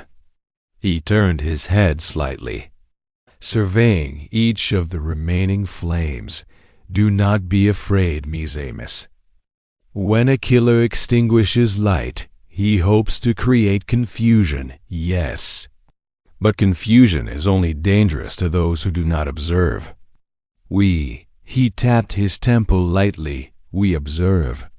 He moved toward the darkened lantern, its glass still faintly warm from the flame that had just gone out. "Note, please," Poirot said.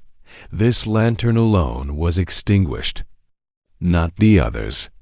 It hangs near the hidden panel, and near the chain mechanism." He looked at Tobias.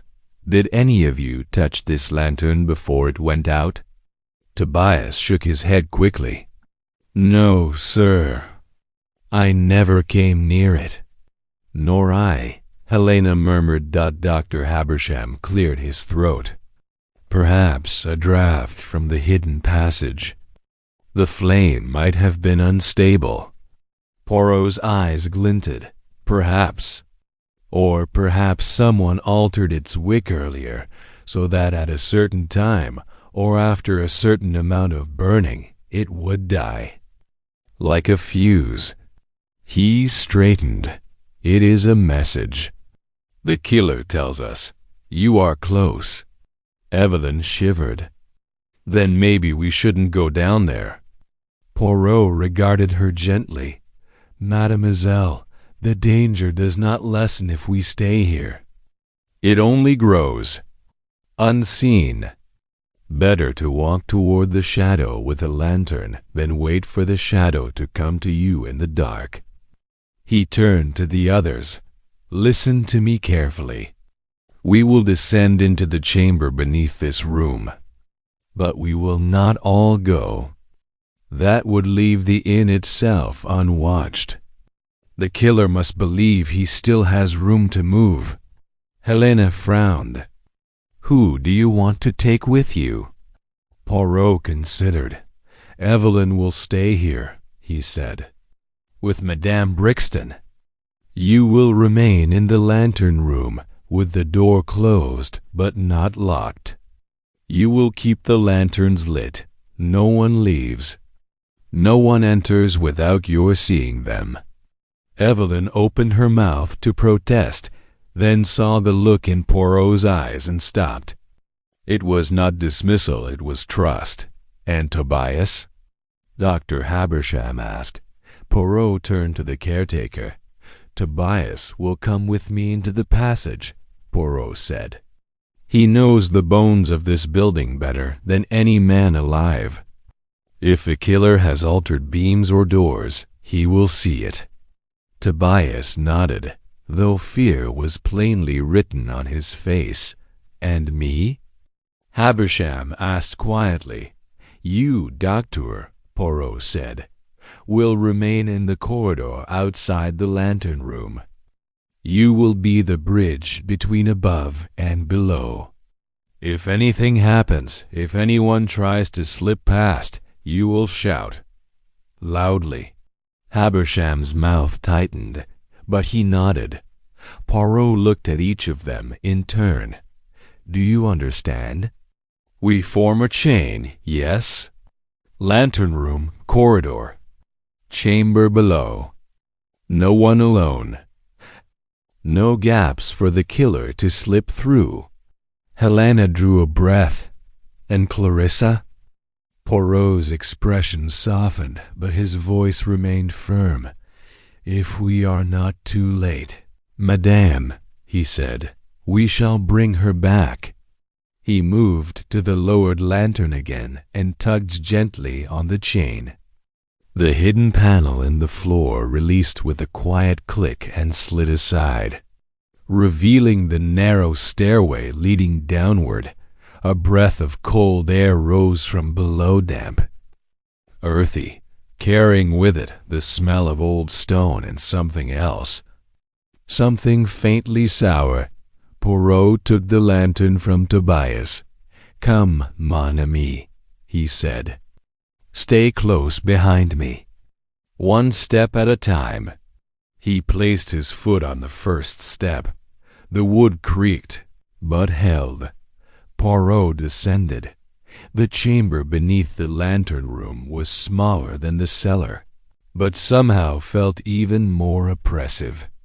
The ceiling was low, the walls rough stone, the floor packed earth and warped planks. Wooden supports jutted at odd angles, some reinforced with newer beams. Lantern hooks lined parts of the ceiling where oil lamps must once have hung in secret. The room had clearly been used before for meetings, for storage, for things the inn itself was not meant to see. Poirot raised his lantern, its glow stretching across the cramped space. "Do you see, Tobias?" he said quietly. "This is not a simple crawl space. It is a room of purpose." Tobias swallowed hard. "I had no idea this was here." Poirot didn't answer. His eyes were fixed on the far wall. Someone had built a new structure there, a rough wooden frame, like a half-wall or partition. And behind it, Poirot stepped forward. "Madame Mallory," he called softly. There was a dry, frightened sound, a breath drawn too quickly. A small, hoarse voice answered, "Mr." "Poirot?" Poirot's posture relaxed by a fraction. "Oui, madame." "You are safe now. We are here." He rounded the makeshift wall. Clarissa Mallory sat on the ground, her back against the stone, her wrists tied loosely in front of her. Her morning dress was stained with dust, her hair disheveled, but her eyes were bright and fiercely alive. Terror and relief battled there. "Thank God," she whispered. "I thought, I feared." "None, none," Poirot said gently, lowering himself to her level. "The killer, he is clever, yes, but not so clever as the little gray cells, I promise you." He turned his head slightly. "Tobias, cut the rope, if you please." Tobias rushed forward, pulling a small pocket knife from his belt and slicing through the knot. Clarissa winced as the circulation returned to her hands. "Carefully," Poirot said. "We do not yet know if anything here is." "Booby, trapped." Tobias stepped back. Poirot studied Clarissa's face. "You were not gagged," he said. "Unusual for a kidnapper who fears discovery." "Why is that?" Clarissa swallowed, her throat dry. He said, "No one would hear me," she whispered. "That the walls were too thick, and if I screamed, the storm would swallow the sound anyway." Poirot's eyes narrowed. "He? So you saw him?" She nodded. "Oui, ter's been." "Then we are very close." Clarissa shivered. "He wore a scarf over the lower half of his face. But I knew his voice. I knew it at once." Poirot tilted his head. "Knew it at once." Poirot tilted his head. "From where?" She hesitated. "From the letters," she said.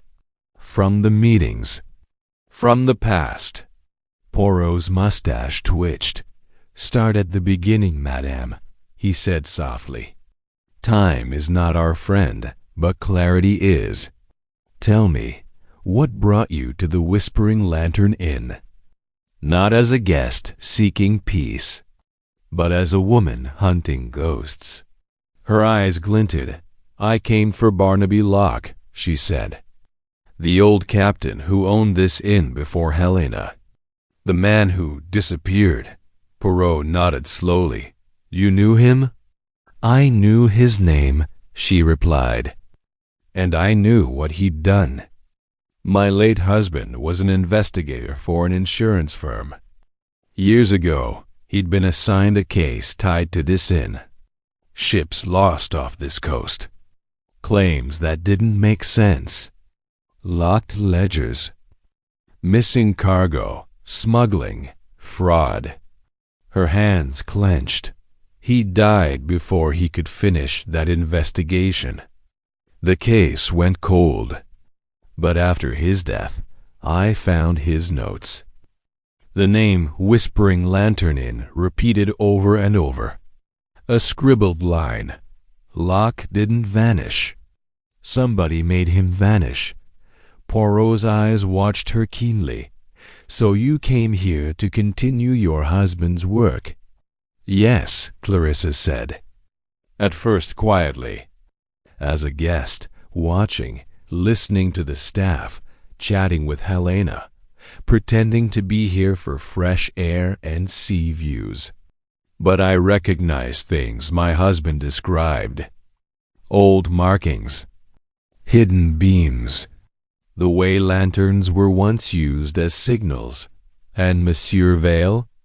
Poirot asked. Did he share this investigation? Clarissa nodded. He was an old friend of my husband. A former naval officer with an interest in, let us say, unfinished business. When I told him what I'd found in the notes, he offered to help. He knew these waters. He knew the stories about Locke. Poirot glanced at Tobias, who looked increasingly horrified. So you suspect Barnaby Locke did not die of natural causes? Poirot continued softly. You suspect murder. And you suspect that someone here, someone alive, benefited from that death. Clarissa nodded firmly. Exactly. Poirot's voice dropped. And tonight, madame, what did you uncover that was so dangerous it prompted the killer to strike? She looked up at him, eyes fierce. I found proof, she whispered. Proof that the smuggling did not end with Locke, that the tunnels and codes are still being used, that someone has been quietly running the same operation. Under a new name. She licked her lips, her voice nearly shaking. I found a ledger, hidden behind a false panel in the small room off Helena's office. Not old, recent. It listed dates, shipments, payouts, and a name. Poirot's eyes gleamed. A name, madame? Whose? She hesitated, eyes darting to Tobias. Tobias shook his head frantically. Don't look at me. I swear, not his, Clarissa whispered. He's foolish with his ghost games, but he's not the one. Poirot waited. She drew a breath. The ledger used a code, just like my husband's old notes said Locke did. She went on. Shipments marked as supplies, money marked as repairs, but the initials at the top of each page. They were the SAMEHL. Poirot's brow arched slightly. HL, he repeated. Not CM this time, eh? She nodded. HL, and next to them, once, just once, the full name written, probably by accident. Poirot's voice was very soft now, and that name was. Clarissa locked eyes with him. Habersham and Locke, she said. A partnership. Poirot's eyes flashed. Not merely a doctor, then, he murmured. A man with investments. Clarissa nodded vigorously now, words spilling faster. Dr. Habersham was Barnaby Locke's nephew, she said. My husband's notes mentioned it once, buried in the margins. No one talks about it now, but it's there in the old property records. After Locke vanished, the inn changed hands, but the money didn't vanish with him. Someone kept the routes, the contacts, the codes. Her eyes were burning now, and when Lionel saw me taking an interest in the history of the inn, and when Vale started asking questions, he realized the past was catching up. Poirot was very still. Did you confront him? He asked. Yes, Clarissa replied. Quietly. Just hours ago. In the hallway near the stairs. I told him I knew Locke hadn't vanished, that I knew someone had taken over. I didn't say his name, but I saw it in his eyes. He knew. Poirot inhaled. And then? Then I received a note, she said. Slid under my door. It said, if you want the truth about Locke, meet me in the lantern room. Come alone. It was signed CM, but I never signed notes that way for myself. I knew it was a trick, but I also thought if he was desperate enough to lure me, he might slip. He might say something he couldn't take back. Poirot nodded slowly. So you went. Yes, Clarissa said. He was there, Lionel, waiting.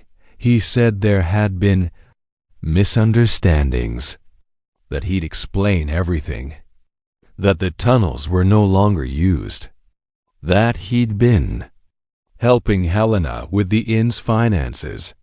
That was when he handed me tea. And when I woke up, her voice cracked. I was here. Poirot's face had gone hard. The doctor with access to sedatives, he murmured. The man who confirmed the time of Vale's death. The man who understood precisely how much pressure to apply with a small, narrow weapon to cause instant heart failure. The man who could frame a nervous caretaker and hide behind respectable concern. He stood. Tobias, Poirot said quietly, go to the stairs. Tell Dr. Habersham to come down. No shouting.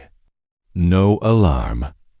Just say we have found her and Poirot requires him. Tobias hesitated. Monsieur, is that safe? Poirot's eyes were ice now. For him? Poirot asked softly. None for us? Entirely.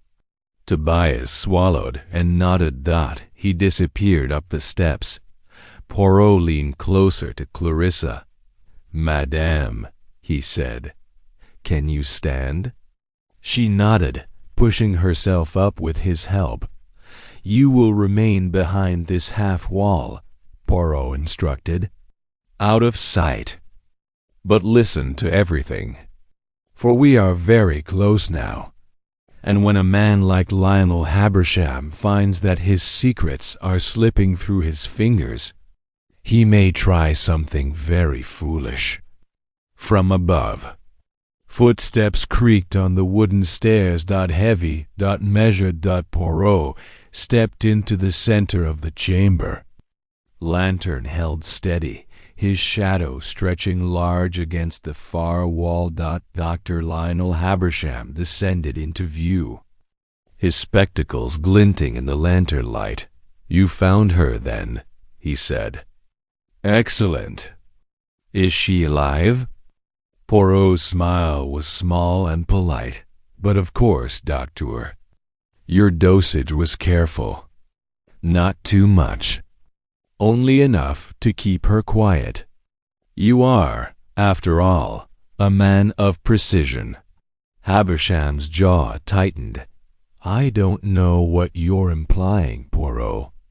Poirot's eyes shone. Ah, but you do, monsieur. You know very well. For down here, beneath the lantern room, beneath the inn you helped inherit from a vanished captain, the truth finally has a voice. He took a single step closer, and in the next room above us, the lanterns are no longer under your control. Habersham's eyes flickered. Just for an instant. It was enough. Shall we? Poirot said softly. At last. Speak plainly. The storm raged above them. The lantern flame between them burned steady, and for the first time that night, the killer realized the shadows were no longer his to command. Chapter 1. Oh, the truth that outshines the lanterns. 1,200 plus words. Dr. Lionel Habersham stood on the lower steps of the hidden stairway, framed by stone walls damp with age, his spectacles catching the lantern's glow in sharp, intermittent flashes. He appeared composed, at first glance upright posture, hands folded neatly in front of him, voice measured, yet Poirot saw the truth pulsing beneath the surface. A tiny twitch at the corner of the mouth, a fraction too long a pause before answering, a controlled breath taken a touch too shallow. The body, Poirot knew, always confessed before the lips did. Above them, the storm roared like an enormous beast pressed against the inn's windows. The sound was muted down here, yet it served as a constant reminder. The world beyond was wild and unreachable. What happened in this chamber would happen without witnesses, without rescue, without interruption, unless Poirot made the interruption himself. Poirot held the lantern steady at chest level, letting its light fall evenly across Habersham's face. He made no sudden movement, no dramatic accusation. Poirot never needed theatrics. He needed only the truth and the patience to let it reveal itself. Monsieur Poirot, Habersham said coolly, I'm not sure what game you believe you're playing, but this is dangerous. We should focus on getting Mrs. Mallory upstairs and— Poirot interrupted softly. You speak of danger, Docteur. How curious. For danger is the thing you have manufactured all night. Habersham's eyes narrowed behind the lenses. That's absurd.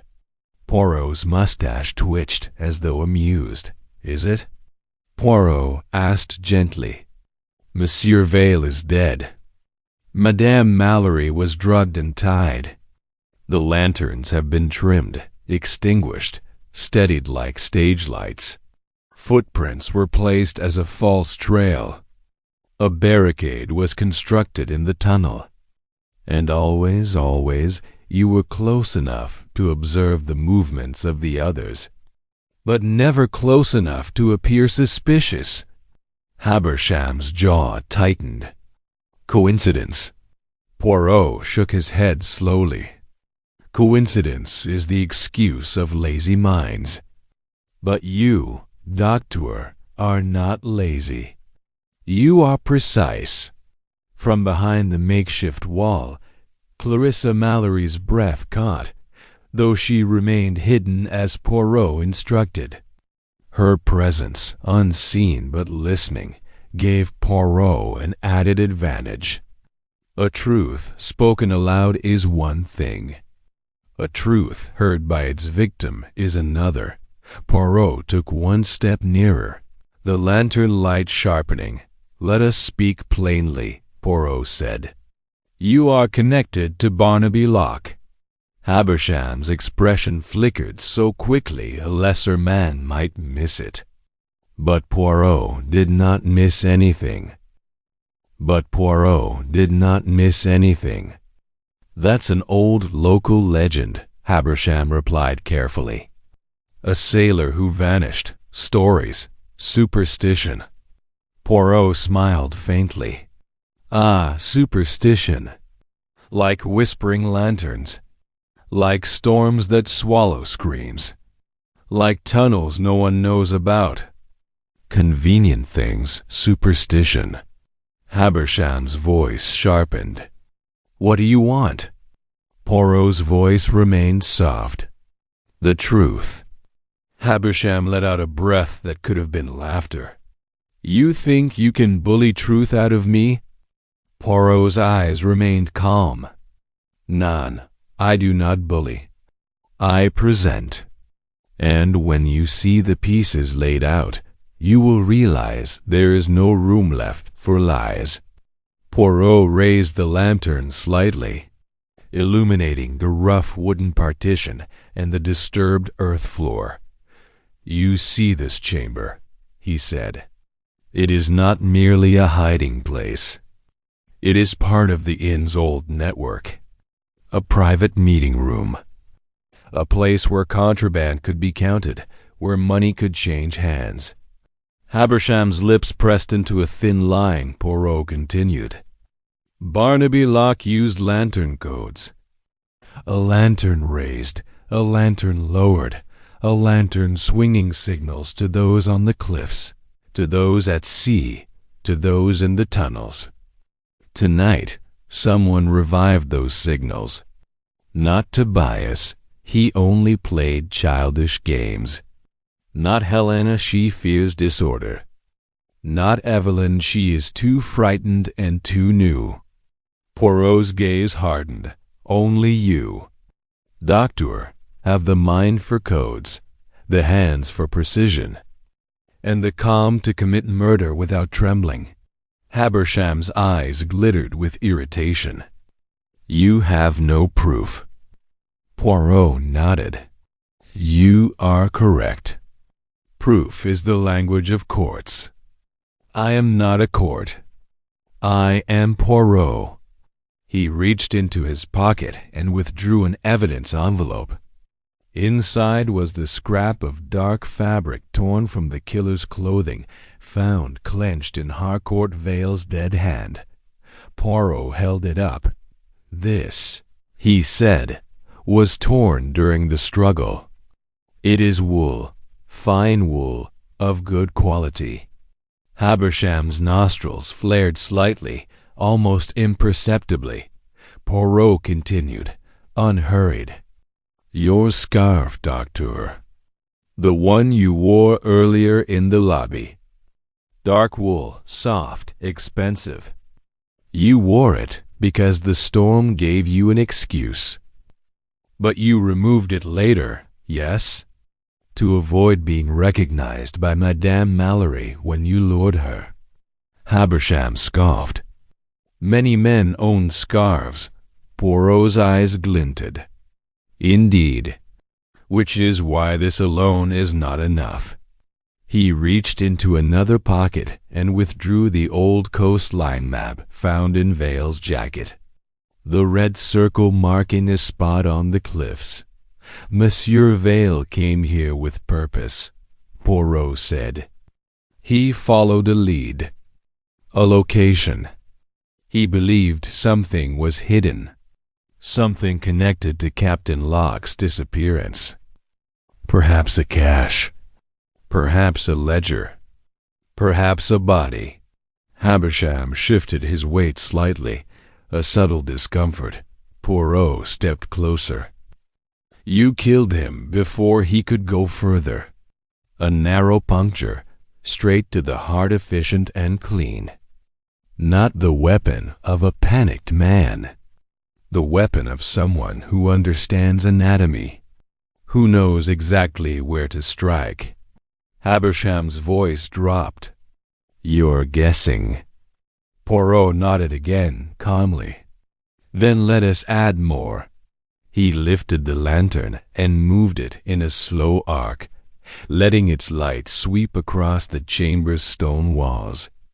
As the glow passed over the rough surface, it revealed a small shelf carved into the wall barely, noticeable unless illuminated from precisely this angle. On the shelf sat a tiny glass vial.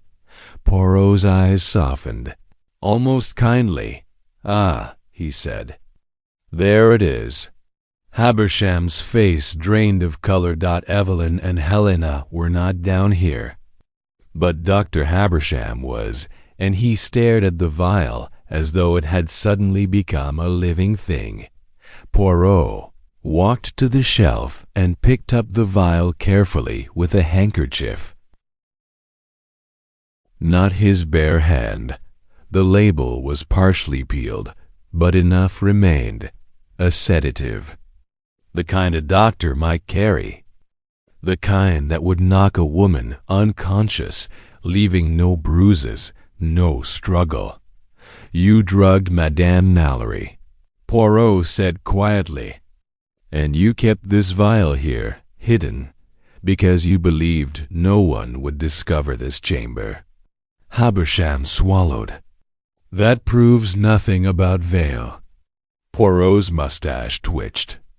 "No, but it proves opportunity. And it proves a pattern. A doctor who sedates. A doctor who lies. A doctor who controls outcomes." From behind the partition, Clarissa's voice trembled, but carried. "It was you," she whispered. "I knew your voice." Habersham's head snapped toward the sound. Poirot's eyes narrowed. "Ah," Poirot said. "You see? The victim speaks." Clarissa stepped from behind the half wall, trembling but upright now, her eyes burning with a fury kept alive by fear. "You lured me," she said. "You wrote the note. You signed it with my initials to mock me. You told me you'd explain what happened to Barnaby Locke." Habersham's face tightened, the mask slipping. "You should have left well enough alone," he hissed. Poirot's voice cut in, calm but deadly. "And there it is, the truth, spoken without perfume." Habersham's composure fractured. He took one step backward, then another toward the stairs. His gaze darted upward. "I'm leaving," he snapped. "This is madness." Poirot did not move. "You cannot." Habersham's hand slipped into his coat pocket. Poirot's eyes sharpened instantly. "Do not." Poirot warned softly. Habersham's fingers emerged holding something thin, metallic, glinting. Not a knife, not an ice pick. Clarissa gasped. Poirot's expression remained almost serene. "Yes," Poirot murmured. "That is the weapon." Habersham's breathing quickened. "Stay back." Poirot raised one hand slightly, not in surrender, but in command. "Monsieur Habersham," Poirot said quietly, "you are not a man made for violence. You are a man made for clean methods, sedatives, ledgers, codes. Your hands shake when blood becomes personal." Habersham's grip tightened. His eyes were wild now. "You don't understand," he snarled. That in Locke everything was falling apart. Vale came asking questions. Mallory came digging like a rat. And if Helena knew, if the village knew, everything would be gone. Everything. Poirot tilted his head. Everything. Including the money. Habersham's lips curled. "You think I did it for greed?" Poirot's voice was gentle but merciless. "Yes." Habersham's eyes flashed. "Locke was my uncle. He built this operation. He promised it to me. Then he grew paranoid, threatened to cut me out, threatened to confess. He said he'd end it all." Clarissa's voice shook. "So you killed him?" Habersham's jaw clenched hard. "I didn't mean to. He slipped. There was a struggle. He fell into the tunnels. He died down there, and I, His voice broke into rage again. I had to hide him. If anyone found him, the whole coast would come down on us. So I sealed the passage and I took control. I kept it running quietly. Poirot nodded slowly. And tonight, Poirot said, you killed again to protect that secret. Not because you love the inn. Not because you fear scandal. Because you fear losing what you believe is yours. Habersham's eyes darted toward the stairs again. Poirot noticed. He spoke louder now. Doctor. Poirot called upward. Now. A shout echoed from above. Habersham flinched. And in that split second, Tobias Reed appeared at the top of the hidden stairs, lantern raised, face pale but determined. Behind him, in the corridor outside the lantern room, Helena's voice rang out, too shaken, but present. Lionel. Stop. Habersham's attention snapped upward. Poirot moved, not with force, but with precision, stepping into the angle of Habersham's arm, knocking the ice pick aside with a swift flick of his wrist and the lantern's handle. The metal clattered across the planks. Habersham lunged, desperate. Tobias leapt down 2 steps and grabbed him. The doctor twisted violently, but the cellar air and panic robbed him of grace. He stumbled, slammed into the stone wall, and fell to his knees. Poirot stepped forward and retrieved the ice pick with a cloth.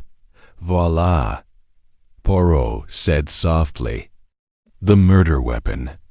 At last, it is no longer a whisper. Habersham's shoulders sagged. His breath came in broken gulps. Helena descended the steps cautiously, face wet with tears. When she saw Clarissa alive, her hand flew to her mouth. Oh, thank God. She sobbed. Then she looked at Habersham, horror dawning as if she were seeing him for the first time. Lionel. Why? Habersham's voice was hollow now. Because you would have taken it from me. Helena stared. Taken what? Poirot answered for her. The past, Poirot said, and the profits attached to it. Helena's knees nearly buckled. Clarissa spoke, voice shaking but steady. Your ledger proved everything. Habersham closed his eyes, defeated. Poirot turned to Tobias. Bind him, Poirot instructed. Tobias used a spare length of rope from the chamber coarse and reliable. Habersham did not resist. The fight had left him. Above them, the lanterns flickered again, this time not with menace, but with the nervous flutter of a storm finally losing its grip. Poirot looked up. As though listening. The lanterns, he murmured. They no longer whisper of danger. They whisper of release. By the time they emerged back into the lantern room, the atmosphere had shifted. The room still felt haunted by what occurred, but now the haunting was known, named, contained. The remaining guests, those kept out of the lower chamber, stood clustered in the corridor, faces pale with questions. When they saw Clarissa alive, a murmur of relief swept through them. Poirot addressed them calmly. Monsieur Vale sought the truth. He died for it, Poirot said. Madame Mallory sought the same truth and narrowly escaped. The killer is Dr. Lionel Habersham. Helena's tears fell freely now as she nodded, unable to speak. Poirot continued. In the morning, when the storm clears, the authorities will arrive. The tunnels will be examined. The ledgers will be seized. and the Whispering Lantern Inn will finally be free of the shadows that have lived beneath it. He turned to Clarissa. "Madame," he said gently, "your husband would be proud. You finished what he began." Clarissa's eyes shimmered. "Thank you, Monsieur Poirot." Poirot bowed slightly. "None, thank your courage." Then he looked toward the lantern's overhead rows of glass and flame swaying gently now, not violently. The storm still raged outside, but inside the inn there was a calm that felt earned. Poirot adjusted his mustache, as he always did when a puzzle clicked into place. "One must remember," he said softly, "that shadows only rule where light is ignored. But when we hold up the lantern, the truth reveals itself." A final thunderclap rolled across the coast like a distant drumbeat, then began to fade, as if the sky itself had accepted the ending, and in the warm glow of the Whispering Lantern Inn, the night's whispers at last became silent. The case was solved. The lanterns burned steady dot, and for the first time in many years, the inn was truly at peace. At peace.